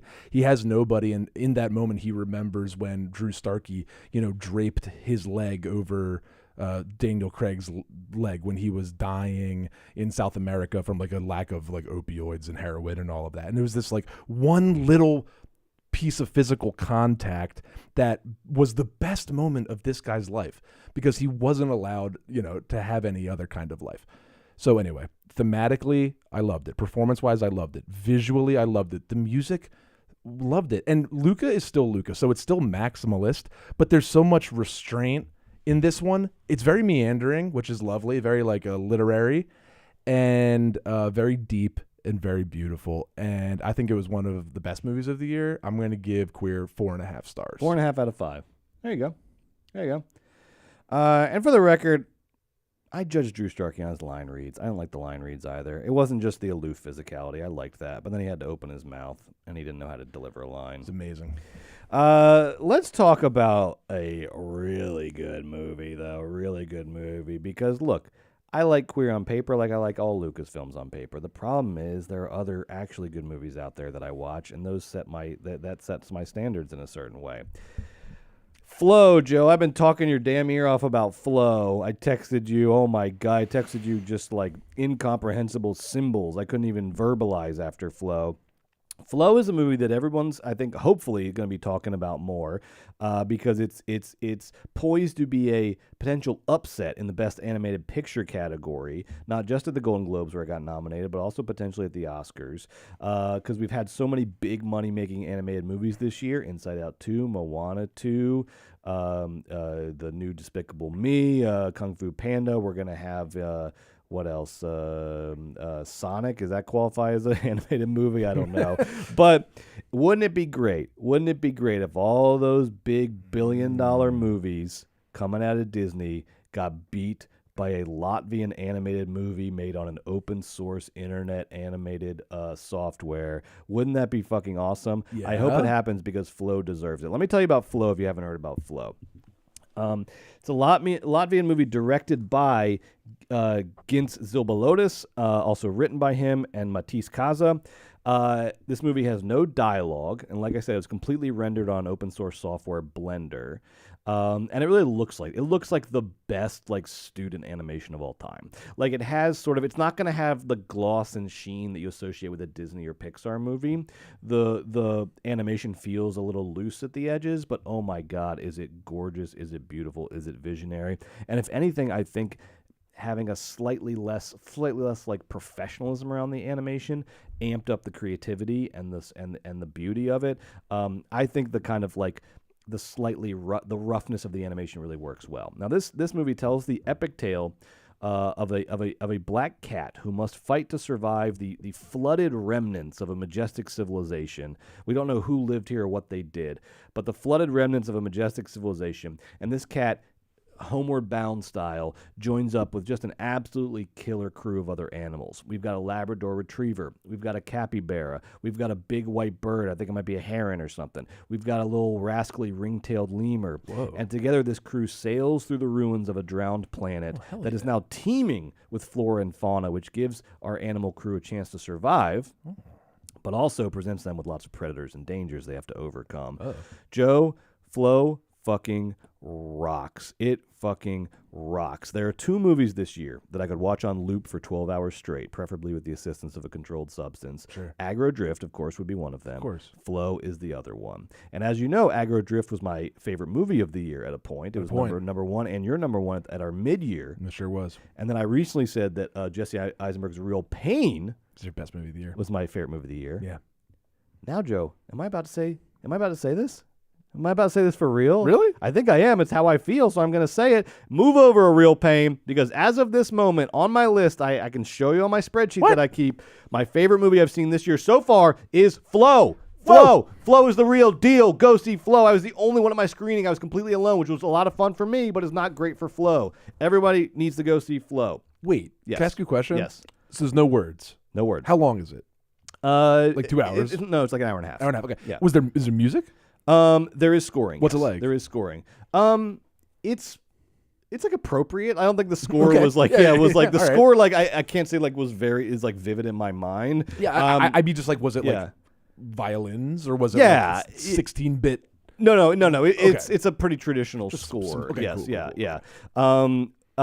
Here's why I liked Flow so much. Also, like I honestly like didn't even think about the score. I'm trying to remember now. The only reason I ask Yes. is because like if there's no dialogue, I just wonder what underpins the sort of. I mean, there's a lot of natural sounds. Okay. The sound of there's Sure, a lot of sure. water, rushing water. Okay. There's the birds. There's a lot of natural sounds. Honestly, Flow could like completely not have a score, and I totally made that up. I think it has like a light score to it. Okay, So I'm so sorry. No, it's fine. No, this is an interesting question. But this is how good the animation is. Is like I really wasn't. It wasn't like a movie that like the sound design really stuck with me, and I love good sound design. But it's just the animation is so overpowering. That animation and so style powerful. stays consistent the whole entire time. The whole time. Now here's what's great about Flow. First of all, it nailed better than I've ever seen. Nailed the actual mannerisms and behavior of a cat. Now, this is a very animated cat with a lot of personality, but it is not a cartoon cat. That you are watching a real fucking cat behave. Everything from the way it reacts to fear, to the way it reacts to predators, to like little things where like it'll just sort of like a cat will just like open their mouth halfway like this. And it's like, I think it's like maybe he's like smelling, or it's sort of an aggressive thing. I don't know, but it like does that. And then like the way that, like, after a cat coughs up a hairball, sometimes it gets really like proud and kind of haughty and kind of marches off and leaves the hairball behind it. Like so many little moves that are just perfect. I've never felt like I was watching a real cat more than in Flow. It's unbelievable. And that goes for all the animals in the movie. They're all intelligent and intuitive and communicative, but never with like, it's always an intelligence that feels like real and achievable in the absence of humans. Like there's a total lack of anthropomorphism in this movie that is so refreshing, where you just feel like you're watching like how actual animals would band together and act. And of course it's sort of movied up a little bit, but like not that much. There's just such a sense of realism to the personalities of these animals that I absolutely loved. Second, the beauty and the wonder are off the charts. Do you like beauty and wonder? Well, good news, because Flow exists. You're going to love Flow. When this little cat wakes up, Joe, on this like rickety ass sailboat that they're all riding around the world to survive, and when this cat wakes up on the sailboat in the middle of the night and the fucking aurora borealis is going off overhead, and this cat like walks over to the mighty heron perched on the prow of the boat, and by the way, you're seeing all this like in silhouette. It's gorgeous. And they just like together like take in the northern lights for a second, these two animals. And again, there's like no anthropomorphism. It's like animal intelligence. Like you're seeing them just like, you don't know quite what they're thinking, but you know they're having an experience under the northern lights. And then the cat like curls up under the heron and goes to sleep. It's just the most beautiful thing you've ever seen in a movie. It's amazing. And I love that the human remains, the remains of this civilization. This was there's a couple surprising things. I knew a little bit about Flow going in. There's something that surprised me. The first thing was, I love that like the remains of civilization wasn't like the Statue of Liberty and the Eiffel Tower and like Planet of the Apes style, like, you know, like I don't know who lived on this planet, but it was like, it's like the remnants of civilization are like Minas Tirith. It's like from my Lord of the Rings head. It looks like a Lord of the Rings like elven city. Cool. Like these like gorgeous like high fantasy like ruins, and you're like, who are these people? And there's like massive like cat sculptures the size of like the Colossus of Rhodes like looming over like lakes, and you're like, who are these people? You never find out.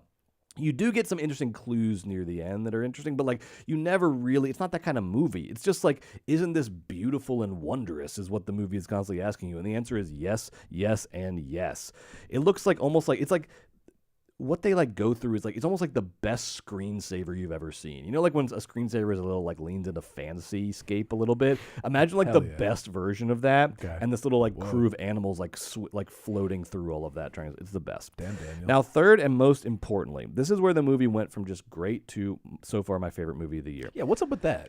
Here's what happened, because I did a thing about halfway through that I'm sure you do sometimes, where I'm like looking around. There's nobody in the theater, but I'm looking around. I'm like, damn, like I really like Flow. Yeah, Flow fucking rocks. And I was like, I don't want to jump the gun here. Start panicking. If Flow does like in the next like 30 minutes, if Flow makes like 2 killer moves, I'm gonna have no choice but to name this my best movie of the year. And Joe, Flow has like 2 or 3 killer moves in its back pocket that I did not see coming that are just astonishing.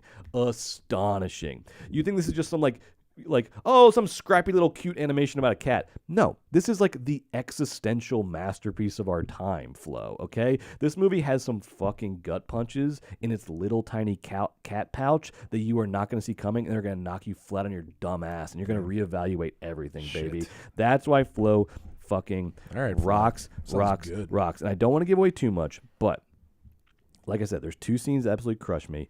The movie is both like natural and supernatural. It's so much about nature and animals, but it also leans into these like supernatural touches and magic that are fucking astonishing.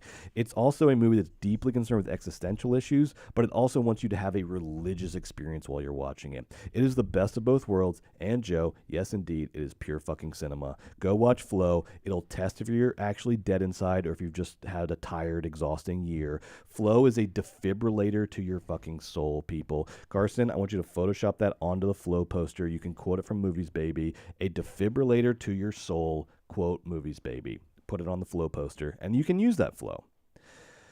5 out of 5. Nightbitch. Joe, you saw Nightbitch. Written and directed by Marielle Heller, who directed that great Melissa McCarthy movie, Can You Ever Forgive Me? Also did the Tom Hanks Mr. Rogers movie. She acted in Queen's Gambit. She's doing a lot of cool stuff. She made Nightbitch with Amy Adams. Tell me about Nightbitch. Mariel Heller is a great director, Brett. So why is Nightbitch the least directed film of the year? Oh, no. This thing has 10 masters. None of them know what to do. And it's like they all decided to just give up making it halfway through the movie.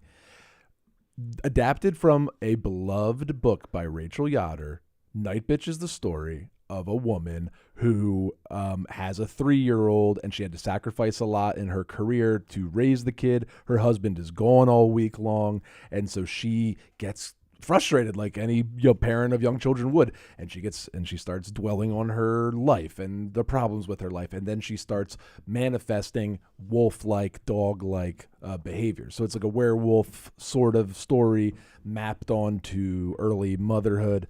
And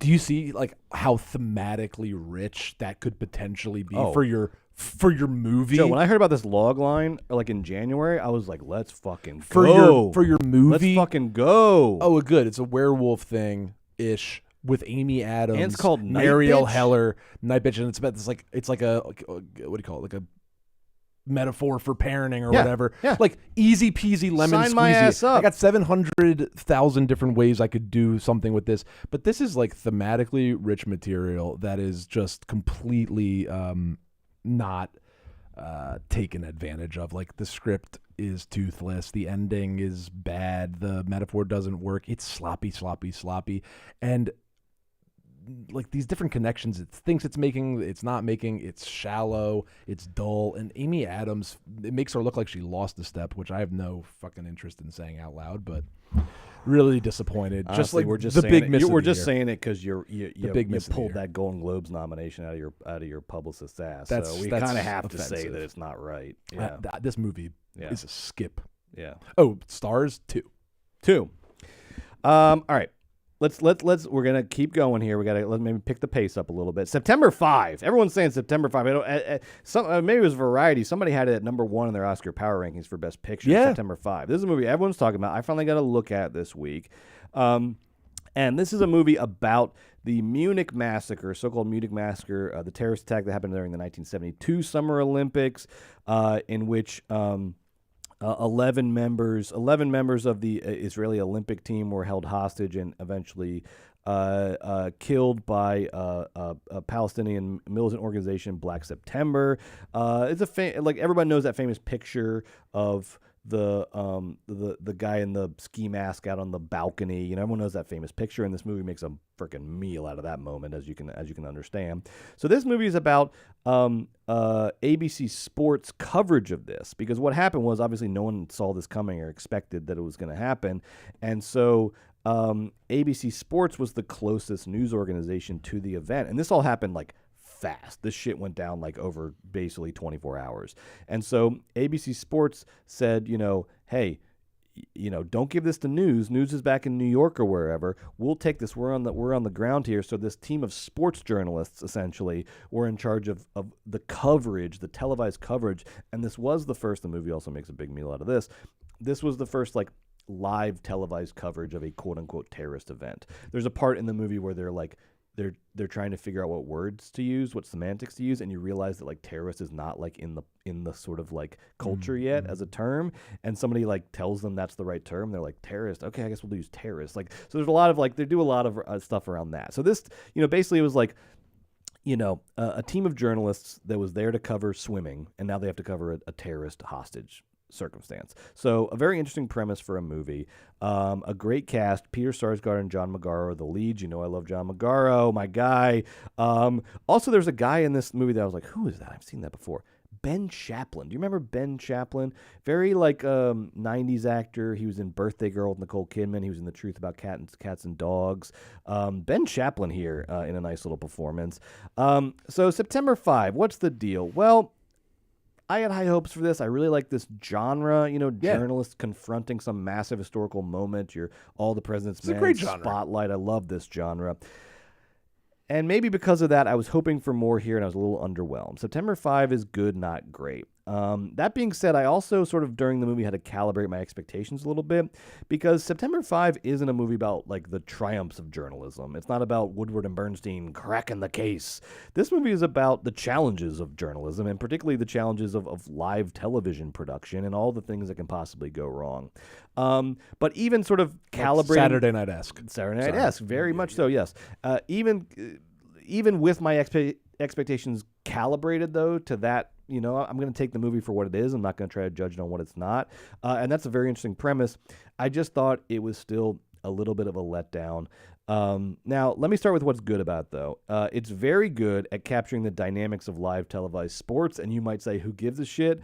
I was so into this. I've always thought that you watch live sports on television and it's so seamless, you just sort of watch it without thinking. You know how fucking hard it is to do live sports? How to like do televised live sports? You have 100 different camera angles and you're trying to like tell a story about the game and show like pain and defeat and victory and euphoria, and you're trying to do all these things and ads and do ads and keep and do all the dumb promos and cut to the guys in the booth and have the shot of the coach when you need the shot of the coach looking all frustrated. Like, that is fucking hard, and this movie does such a good job of showing the challenges and the sort of like genius of being the person who's directing all that, because you're literally like live directing the cameras. Peter Sarsgaard and John Magaro, his sort of like understudy essentially, at various points they're the ones directing all the show, and they'll be like, you know, like pull camera 2 in, let's get tighter on camera 2, let's get tighter here, let's pull out there. So they're like, you're directing all the cameras that you're seeing all the views of, and you are live editing the thing. So you're directing cameras, you're live editing it, you're trying to do fucking montage like you're fucking Sergei Eisenstein. You're trying to create like, if I, you know, because I can't narrate everything. So some things are just going to have to, the images are going to have to speak on their own. And it's like, it really is, I've always thought that like the production of live sports is an art. And this movie really also makes that argument and shows you what goes into that. So that was great. The movie also looks incredible. From the lighting to the production design to the costumes, everything has this sort of vintage aesthetic. It looks sort of like 1970s TV, like you feel like you're in the world of it. Now, where the movie disappoints is that it just like weirdly didn't have enough beats, not enough plot, not enough like twists and turns and crisis points and revelations, unexpected decisions, all the things that are essential to this genre, journalists confronting some big world event, and all the things that drive a movie through its middle section towards its climax. September 5 just didn't have enough in its bag for me. And this is a weird review. I was not expecting this to be my review, but it's just what I saw and what I was kind of let down by. And I think part of that is just the nature of this historical event. It's not something like Watergate, where there are all these people trying to actively conceal it. And so you have this amazing sort of like path set out for you narrative-wise, where people are going to have to like find out things and discover things, and the revelations are going to get bigger and bigger and bigger. Same with Spotlight. Here, it's this thing that just sort of happens, and then it was kind of over before you know it. And so I do think there was the potential to find more beats in the middle of the movie. I think they could have come out of character. There was a tension between the characters, but I think that could have been pushed harder to create a sense of sort of like, I don't know, some backstabbing or betrayal or miscommunications or crossed lines or people at odds with each other. That maybe could have been built up more to find some more beats, but the movie just didn't have enough dramatic beats throughout its middle section, and it just got a little repetitive and a little sort of, just a little, it was for a heavy topic, the whole thing ended up feeling like a little light. Was the problem, you know? That happens a lot with it does, right? Hollywood pictures. It does. So, that being said, September 5 is really well made and really well acted. Really well acted. I don't want to take anything away from Sarsgaard or Magaro, who are fantastic in this. Sarsgaard in particular was very good. I'm going to give it a 4 out of 5. Wow, that's 4 good. out of 5. It's still a solid That's review. good. Solid review. That's great. As someone who loves this genre, yeah, like you could have pulled a 5 out of me for nothing for this genre. Wow. But 4 out of 5 for September 5. Wow. Sorry. Really quickly, Sing Sing. Now this is a movie also everyone's talking about awards season wise. For the movie itself, for Coleman Domingo's performance, for Clarence Macklin's performance, and this movie is based on a real life group, the Rehabilitation Through the Arts program that has been going on at Sing Sing Maximum Security Prison for a long time. And this is just a program that is inspiring to learn about, that has done amazing things, and essentially it is a theater group that is run by inmates, and they pick the plays that they're going to do, a lot of which they write themselves, they perform them, they do all the costumes, they do everything, and they put them on at Sing Sing Prison for their fellow inmates. And it's this, again, very inspiring story, very inspiring group. And what's amazing about the movie Sing Sing is it doesn't aim for a sort of like, even though it is, aiming for awards and angling for awards, it doesn't feel like an award season movie because it doesn't put this sort of Hollywood shine on the story. A thing that they did that's amazing is Coleman Domingo is based on a real guy. He's playing a real guy. And there's another actor, Paul Raci, who is a professional actor. Everybody else in this movie are guys who were in the Rehabilitation Through the Arts program, are the actual guys who were at Sing Sing Prison, who went through this, who put on these plays, and it is like amazing to see. We're going to call them non-professional actors because that's the term. Like, they're professional actors. They're great actors. And they've been doing plays for quite a while, when they were in prison, starting when they were in prison. So, like, I was blown away by their performances because it is just not the, like, normal, like, sort of, like, they're not the type of actors you get from guys who just, like, were on a Disney Channel show and then decided to get edgy, and then, it's like they've been on a different trajectory, and watching just, like, a different acting style is so fun and refreshing, and it's, like, wild and unpredictable, but it's very resonant. None of it feels like non-professional. These guys are fucking actors, and they kill in this movie. And the guy, I think, out of all of them who's getting the most credit, and deservedly so, is Clarence Macklin, who plays a guy who is sort of like resistant to join the group at first. He's like the new guy joining the group, and he's a little resistant because, you have your image and your reputation. I'm doing a theater group in prison. There's a lot of things to consider, but he really leans into it, and there's this incredible device they do where Clarence Macklin is doing the To Be or Not To Be speech. This play, by the way, they do. If you saw this play that they do at, like, off-Broadway or, like, in Santa Monica, you would never stop talking about it. The plays that RTA puts on are fucking mind-blowing. They're fucking... Because, again, they are not, like, coming through these normal channels of, like, theater majors or theater groups. Or like, it is just... blank slate, let's put on a play, what are we going to do? And all of these guys bring their life experiences to it and their personalities to it, and they create these, like, truly unique, amazing plays. And at the end of the movie, they have real footage of the RTA plays that they show you, and they're fucking amazing looking. Cool. And it's like, man, if RTA is doing anything like what I just saw in this movie, this is amazing shit. It's like, because they're all sitting around talking, and they're like, someone's like, I've always wanted to be like a cowboy. And like, all right, let's do a cowboy thing. And another guy's like, I'm into ancient Egypt. She's like, all right, hey, we can do ancient Egypt. And then Clarence Macklin's like, I want to do the To Be or Not To Be speech. And like, all right, we'll throw that in here. And they just take everyone's ideas and they figure out like a sort of frame narrative. And they're just these like surreal, mind-bendy plays that like kind of do 100 things. But Coleman or Clarence Macklin throughout the movie is like refining the To Be or Not To Be speech, and he's like doing it over and over and over again, and like watching the actor Clarence Macklin like play the character Clarence Macklin getting better at the To Be or Not To Be speech until he does it for real at the end and he crushes, and you're like, that is like masterful. Like, and because it's what Coleman Domingo is also doing in this movie, where he's playing an actor, but the actor he's playing can't be as good at acting as Coleman Domingo, so he has to like exaggerate a little bit more, be a little more sort of contrived in moments. But watching Macklin and Coleman Domingo like play the actor versions of themselves, it's amazing stuff. Like Sing Sing is like, you see like award season movie about Sing Sing prison, and you're like, oh, here we go. Is this like gonna be some Green Book shit or what? It is not. This movie is fucking legit. It feels really authentic. It feels real. There are a few moments where I thought they pushed the emotional messages in the movie a little too hard, and it started to feel a little contrived. But overall, those moments are rare, and you know, moment by moment, this movie is funny and authentic and real. And one thing I really love that kind of, because it is a prison movie and it's very real about the dehumanizing effects of prison and the dehumanizing effects on all prisoners. It doesn't matter if you mind your own business and keep your cell clean and do plays. They still treat you like fucking shit and treat you like not human, you know? So this movie is very good about the realities of prison.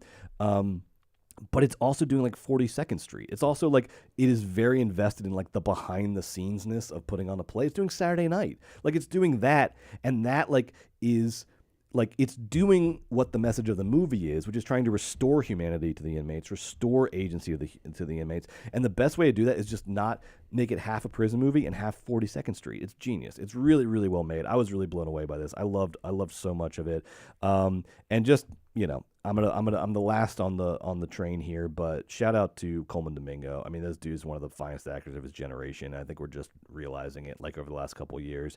This guy is putting on a fucking masterclass in this movie because he is the one inmate who was an actor and a performer and like a creative before going to prison, and so he's the one in the group who was like very finicky about sort of the formal nature of a play, and the rest of them are like, fuck off, we'll do whatever we want, like it's creative, and so he has to like sort of like bend to them and like, you know, cool. Be less precious about what a play is. It's great. It has so many interesting dynamics in it. I really like Sing Sing. Stars. 4.5 out of 5 for me. All right, high rating. Joe, we both saw Seed of the Sacred Fig, one of the front runners for Best International Movie of the Year and all the awards. Can I do a little bit of backstory, and then I want to hear what you thought about Seed of the Sacred Fig, because you were talking about this, I think in our first episode. Yeah. Our first episode, you were talking about Seed of the Sacred Fig, because what happened is the director Mohammad Rasoulof. This is a guy who has had a history of butting heads, to put it very lightly, with the power structure, the rulers, the leaders of Iran, the country that he's from. And specifically, he has been tried and convicted and imprisoned on 3 separate occasions in the past for censorship violations, a.k.a. he made a movie that they didn't like the messaging of because he was critical of them. And so this guy's already been in prison 3 separate times. He said, let's make it a 4th, baby. What do you say? Let's go back and let's do it bigger and better than ever. So he makes Seed of the Sacred Fig, a movie that is about the recent sort of round of protests in Iran about wearing the hijab. Can you say it again? Hijab, yes, yeah, wearing the hijab, wearing the sort of headdress that women were forced to wear that would obscure their appearance.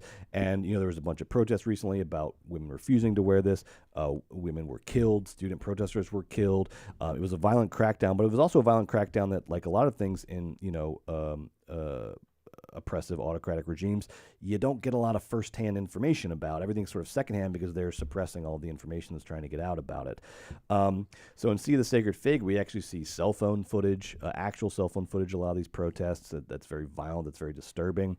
And we see the incredible story of this family who is caught in the middle of all this. The dad being a judge who is actually signing execution orders for dissidents, and then the daughters, the new generation, who are siding with the students and siding with the protests, and then a mom who is, traditional but also sympathetic, obviously, to her daughters. So you get the sort of macrocosm in the microcosm. But more in the background of this, after he made this movie and it got accepted to Cannes, the Iranian authorities interrogated the cast and crew. They banned them from leaving the country, and then they pressured them to convince Rasoulof to withdraw the film from Cannes. And then on May 8th of this year, Rasoulof's lawyer announced that the director had been sentenced to 8 years in prison, as well as a flogging, a fine, and a confiscation of his property just for making this movie. Now, shortly after that was announced, Rasoulof, who I'm sure had some indication that this was going to happen, and his crew fled Iran. It was a 28-day escape that he described as exhausting, long, complicated, and anguishing journey. He traveled on foot between border villages, ultimately arriving in a town with a German consulate, and then he was able to escape to Germany, and the reels of the film were actually like smuggled into Germany, and then he finished post-production in Germany, and that's why you'll see, at the Oscars, this is Germany's official submission. A little bit of stolen valor there, Germany. No, but it's nice. But somebody had to do it. You saved the day. Iran wasn't going to do it. Yes, yeah. You let him come in and finish it there and do post-production in Germany. That's great. So, oh my God, what an incredible I mean, the courage is unfathomable. We have no reference point or understanding of it, just living our dumb little lives. But oh my God, this is a miracle that this movie exists, that we can see it, that it's out there, and everyone should go see it. Joe, what did you think of Seed of the Sacred Fig? Amazing story, but without that story, this movie is still great. Even without that background, this movie is really riveting. because of that story, we know that they had to shoot it basically in secret. A lot of it, like, blinds drawn, sneaking in the camera equipment, setting things up quietly, like shooting secretly. That was how they had to make the movie. Well, that does serve the material, because this is a very interior movie about this family and some choices that they have to make because of their dad's job and because of the protests. But Brett, nothing about this movie was boring. It's almost a 3-hour-long runtime. Earns every minute. The first 2 hours is a lot of the two daughters talking to the mom, essentially. That sounds boring, but I assure you it isn't. It is actually riveting. I was like on the edge of my seat watching this family sort of navigate their day-to-day and the protests growing and growing. And then the third act sort of explodes excitingly in a whole different way, and then it ends very kind of reminded me of like La Chimera, like sort of like that return to the ancient sort of theme, right? Like in the mood for love, like sort of, and then he like literally gets absorbed by the dusts of Tehran. Like anyway, maybe at the end you can tell why Iran got mad. Like the themes are pretty straightforward. And the title of patriarch is twisted, and the ladies are looking to be free, essentially. Yes. Nothing secret about his point of view on the regime and their handling of the protests. But I thought the movie was brilliantly acted, wonderfully written, and despite the constraints, like looked great. Like it's as if they made those choices visually anyway. Yeah. Blown away. What'd you rate it? Oh, 4.5 out of 5. 4.5 out of 5. And I mean, the title itself, "Sea of the Sacred Fig," you find this out like in a sort of opening text section, refers to a species of fig that spreads by wrapping itself around another tree and strangling that tree to death. So it's essentially like a parasitic plant. And this is meant as a metaphor for the theocratic regime in Iran strangling the country and its culture and its people to death. And this movie really is about what it takes to unknot those roots. It is a hard, long process to stop an autocratic regime from strangling you to death. And a lot of it starts in the house, in the microcosm, with family relationships, with all of this. But I love, man, talk about like subgenres. The like macrocosm and the microcosm movie. We're going to tell the story of Iran through this family. I love that when it's nailed. Oh my God.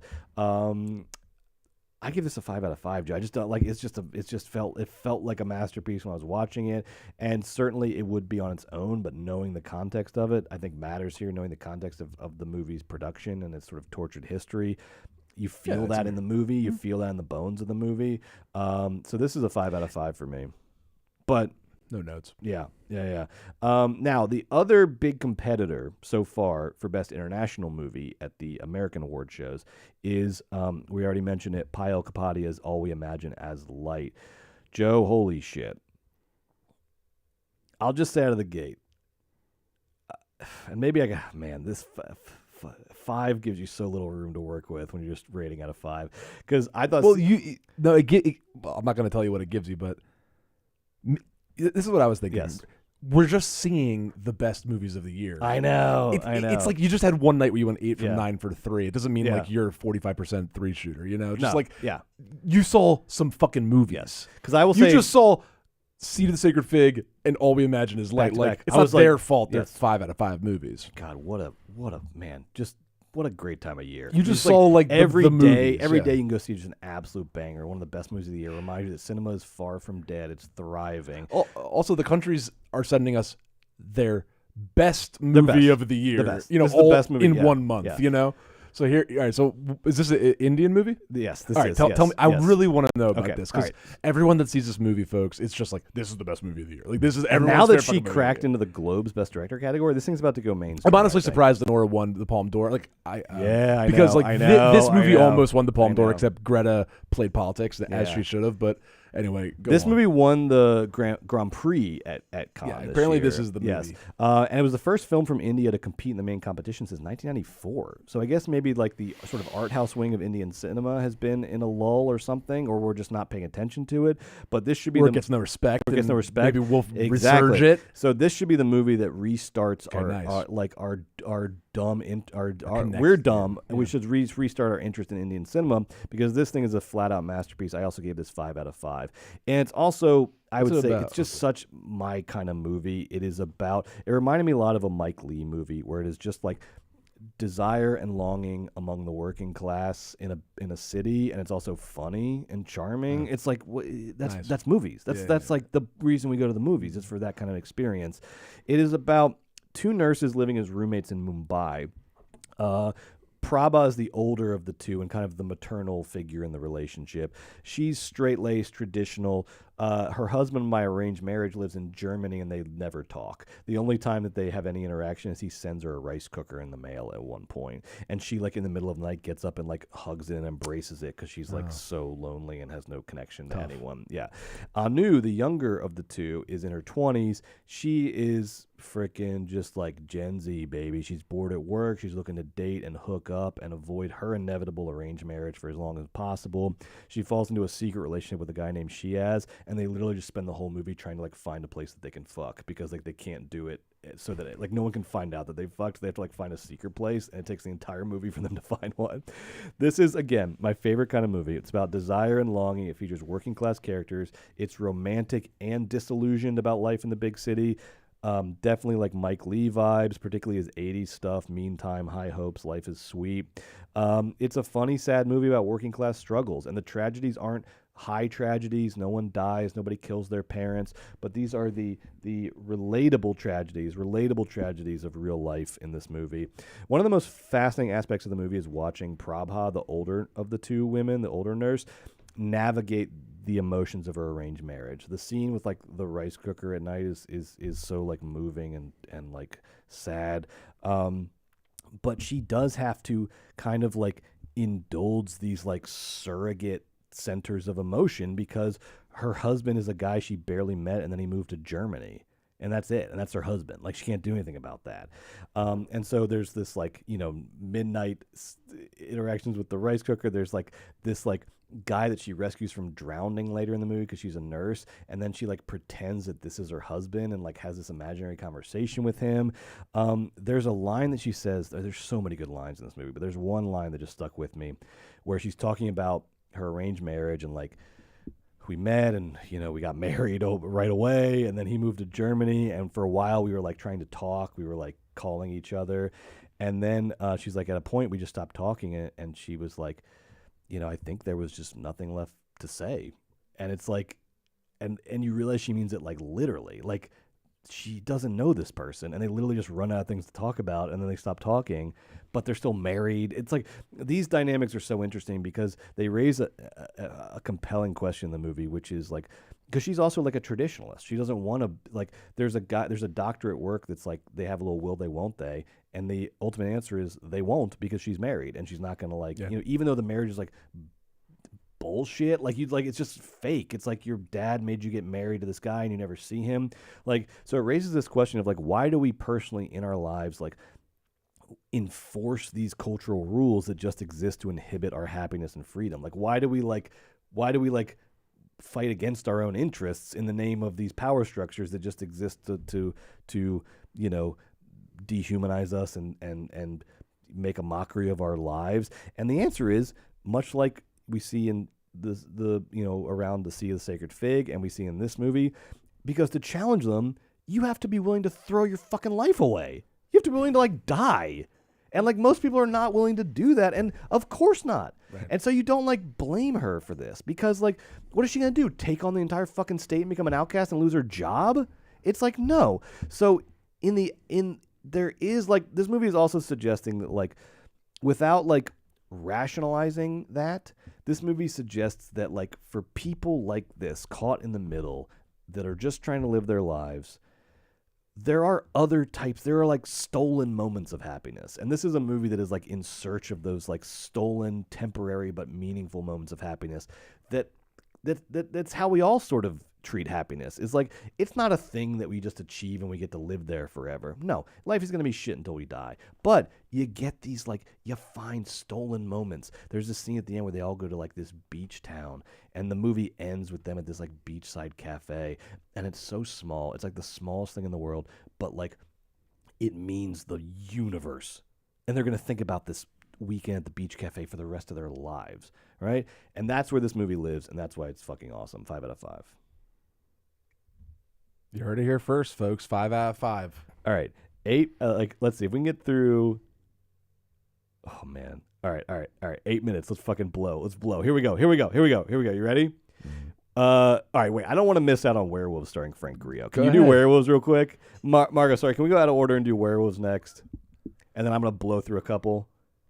And this is helpful information. You're about to go into your holiday season, and you need to know what to see, what to avoid, so you don't waste your time, baby, because life is precious and it's sweet.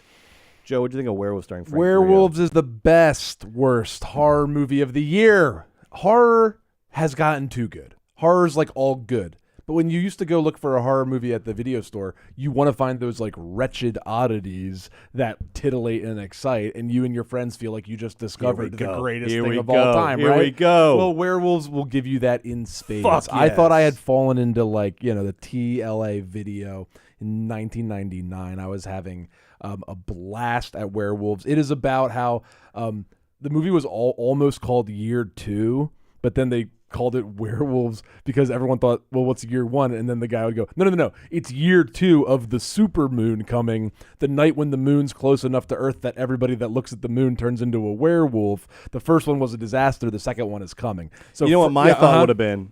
Oh, they made a sequel to that Jack Black, Michael Cera movie. Right, year 2. Yeah.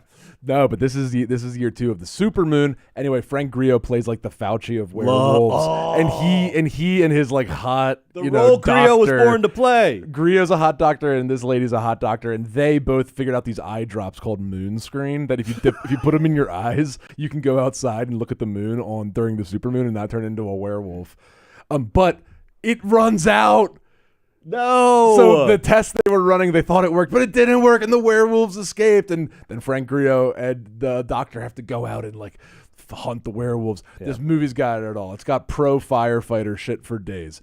It's great. Frank Grillo is my Statham. He is amazing in this. Good call.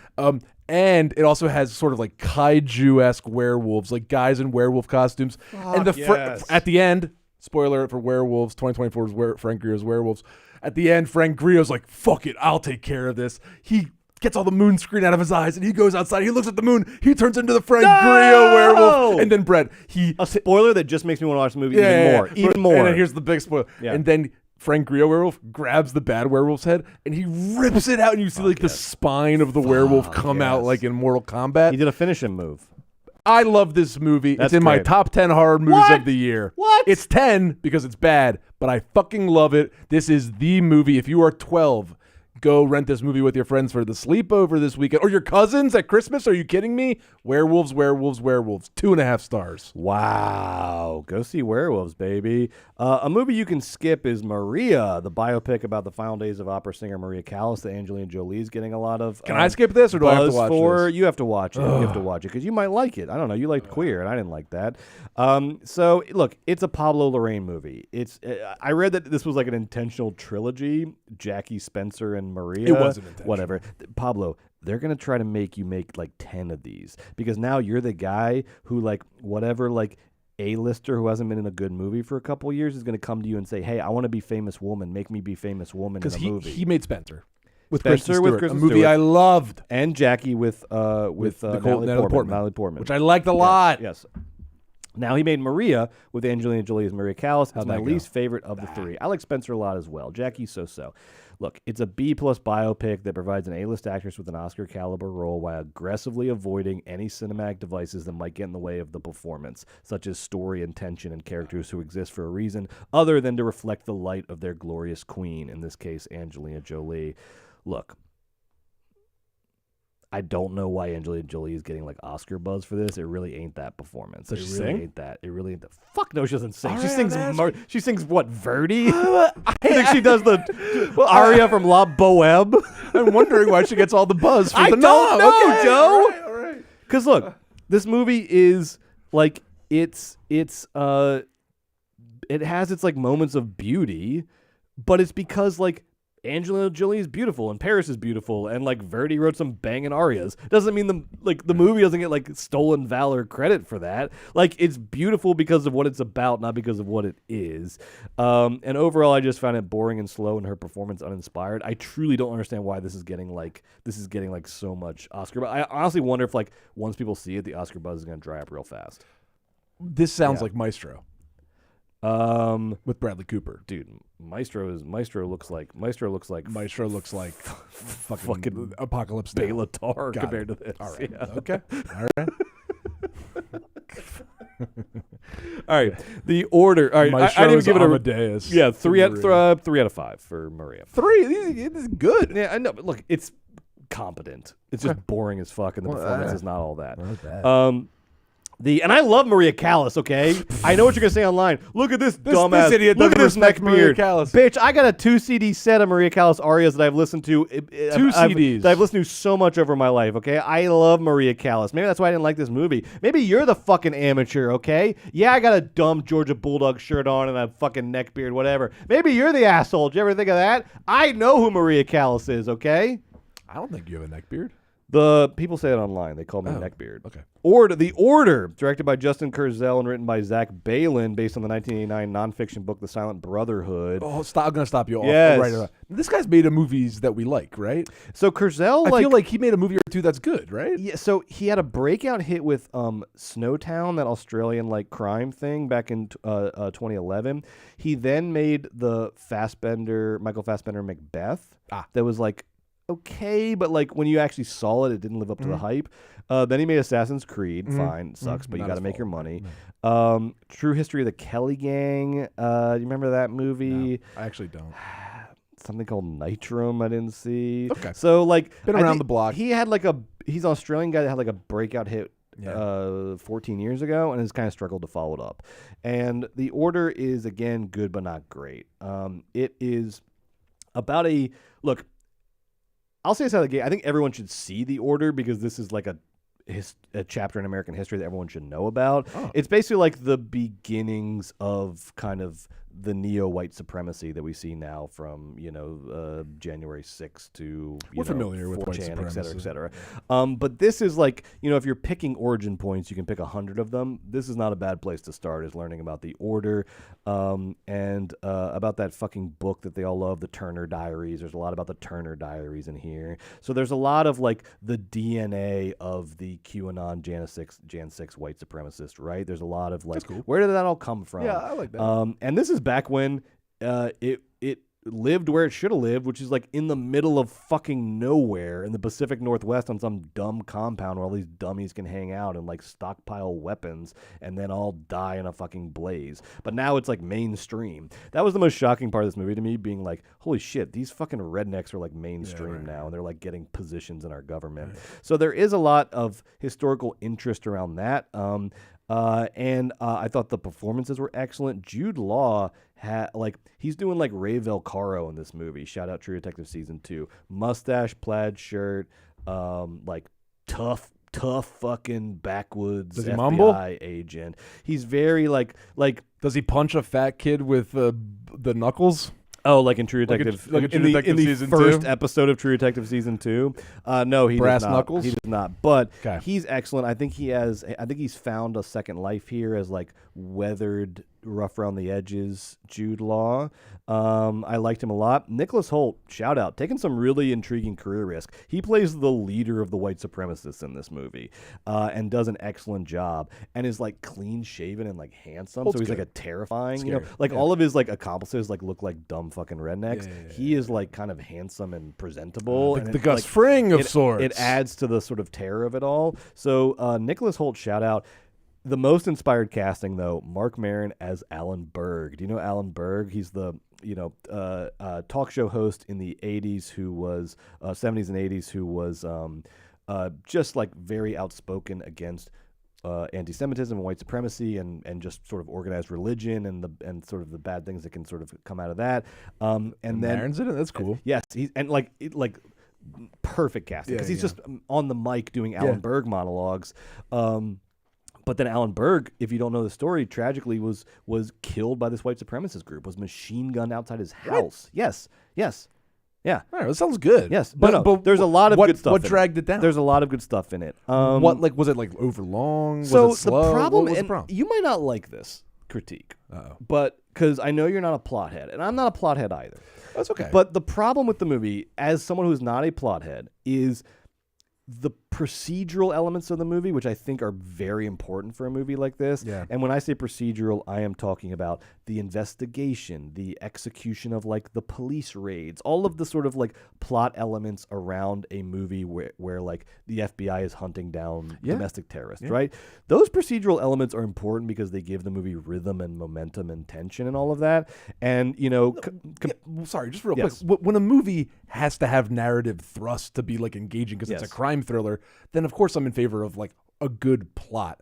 I don't like when people pick apart things that are trying to be more than just like a plot driven pot boiler, or like when people start worrying about the plot instead of focusing on sort of the way it makes you feel. Fair enough. But like in this kind of movie, if the plot's no good, then it destroys the point of the crime movie. I get you there. Yeah. And I thought a lot of the procedural elements were fumbled here. Okay. Like, because they also set up a sort of like Sherlock Holmes versus Moriarty thing. They're like, Jude Law and Nicholas Hoult are just both masterminds of what they do. He's the smartest FBI guy, and this is the smartest racist. Yeah, the smartest racist that's ever existed. Okay. And like, you have to take him seriously because he's literally building an army. He's going to blow up a fucking Oklahoma federal building or whatever, right? So... But then they don't have enough beats that play out that antagonism in a satisfying way. Like, I just felt like the structural plot elements of the movie were fumbled, and thus you have a movie sort of without a narrative engine to it, and you're just left with the performances and the historical sort of facts of it all. You know, I can say that too because I just recently watched Rebel Ridge, which I think nails its procedural elements, and thus creates like a real tension, real sort of edge of your seat thing. There wasn't a lot of edge of your seatness in this movie, and there should have been because that's the way it was set up and structured. So not a great movie, but a good movie about America's Heart of Darkness with some very strong performances. I'd say it's worth a watch in conjunction with some research about the Order and the Turner Diaries and all this stuff. If you're like me, like me. And you want to know about all the worst things that happen in this this wicked world of ours. Oh, this movie requires homework. If you got enough problems in your life right now, there's no need to add the Order to the pile. Watch something else. 3.5 out of 5. The Return. Okay, we got to go. You saw The Return? I saw The Return. How was it? The Return. Okay, so The Return is directed by Uberto Pasolini. And for a second I said, oh, is he related to Piero Pasolini? No, but he is related to Luchino Visconti. He's Luchino Visconti's nephew. So that's funny. I guess, you can tell me. I guess in Italy they only have 5 last names. Fuck maybe. off. All right. Oh, so, this guy. Starring Ralph Fiennes and Juliette Binoche, this film is a retelling of the ending of Homer's Odyssey when Odysseus finally comes back to Ithaca and all the suitors are his son Telemachus is there and he's pissy and the suitors are there and Penelope's been waiting for him the whole time, blah, blah, blah. It's me, Steve Arrow, bang, boom. How'd it go? I was pumped for The Return. Dude, Ralph Fiennes all knotted up and muscular, and then we see his dick, and then we're doing the Odyssey. You do. Nice. The Return, unfortunately, is you get a half star for that. I gave him 2 stars for the dick. 2 for the dick. They're the only 2. It's You're 2 kidding? out of 5. Are you serious? The Return is a plotting, humorless, cheap-looking retelling of the least interesting part of the Odyssey that sure enough doesn't find a shred of anything compelling or timely to say over the course of its 2-hour runtime. Ralph Fiennes and Juliette Binoche are tremendous actors, and I love seeing this muscly, naughty, tanned, 90 to 100% naked Not to mention version the of cock. Ralph. I have no idea why they're in this movie, though. I hope the pay was good, but I can't imagine it was, and I don't know what attracted them to this bad project. I said this last week about the piano lesson. I should have saved it for The Return. Much of the movie feels like the dramatized scenes from a History Channel documentary. Cheap and bad. Not up to the par of a feature film. I think they were going for authentic and gritty in their production design of Ithaca and the costumes, but you need a camera that reflects that choice. And here, this sort of uninspired camera work just gives you plenty of time to look at how bad everything looks and how cheap everything looks. Telemachus's hair and cloak, oh my god. See if you can just like Google Telemachus in The Return and see what his hair and cloak look like. You will laugh your ass off. Right. The supporting performances besides Fiennes and Binoche are forgettable. I have to imagine they were constantly looking at their supporting actors and going like, was that Was that it? Was that how you're going to do it? Is that okay? All right. Okay. All right. Sorry. Can we do another take? I thought that was fake. I didn't think that he was going to do it that bad. I have to imagine they were constantly saying things like that, or maybe not because they're nice and they're just there for a payday. Now, there's a moment late in the movie when they do the axes, and then Odysseus takes out the fucking trash and he like kills all the suitors. I love that. Right? That's the best and the part. movie like almost for a second stumbles into an understanding of itself, but ultimately this director is too boring and the production is too cheap and they can't even choreograph a fucking fight scene halfway decent. They like remember in the trailer when you're like, oh, it's violent. It's not violent.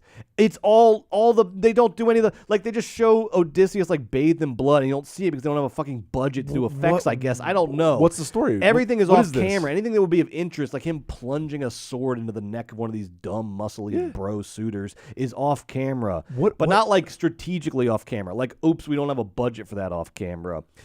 This is a shame because I do think there's an interesting movie in here about old-ass Ray Fiennes whooping the shit out of a bunch of muscle bros that are trying to fuck his wife and kill his son. This sounds great. But in order to make that movie, you have to be smart and funny, and this movie is neither 2 out of 5, and that's only because we see Fiennes' dick. Hold on. I know we're flying, but also... I have one more movie No, here? that's fine. Okay. I got to talk about this fucking return for a second. Yeah, please. What's the story here? So Visconti's like dipshit nephew wanted to make a movie. And you know what Visconti got the money? What is I this? literally thought this was like, oh yeah, like a nepo baby finally this? got enough money to make a movie. Visconti made Full Monty. He's been in the game for a while. He made the original Full Monty. What? Yeah. Like he produced Which it? is like I think of as a British movie. Me too. All right, let me Do you think this. There's like a new on, All right, wait, like, he didn't direct it. Wait, hold on. Visconti had wait, nothing it's to on do with Visconti's Wikipedia page though. The Full Monty. All right, he produced it. Not Visconti, Pasolini. I kept saying Visconti's his uncle. Yeah, okay. Uberto Pasolini produced the original. Okay. All right. So no, this checks out. This checks Okay. out. Go ahead and tell the story you were just telling. This checks out. Visconti's piece of shit nephew, Uberto Pasolini. Did he direct this movie, The Return? Yes. And he has a bunch of Visconti money, Yes, so yes. that's how he gets the connections. Okay. The This Binoche explains and because he only Fiennes produced Full Monty. Okay.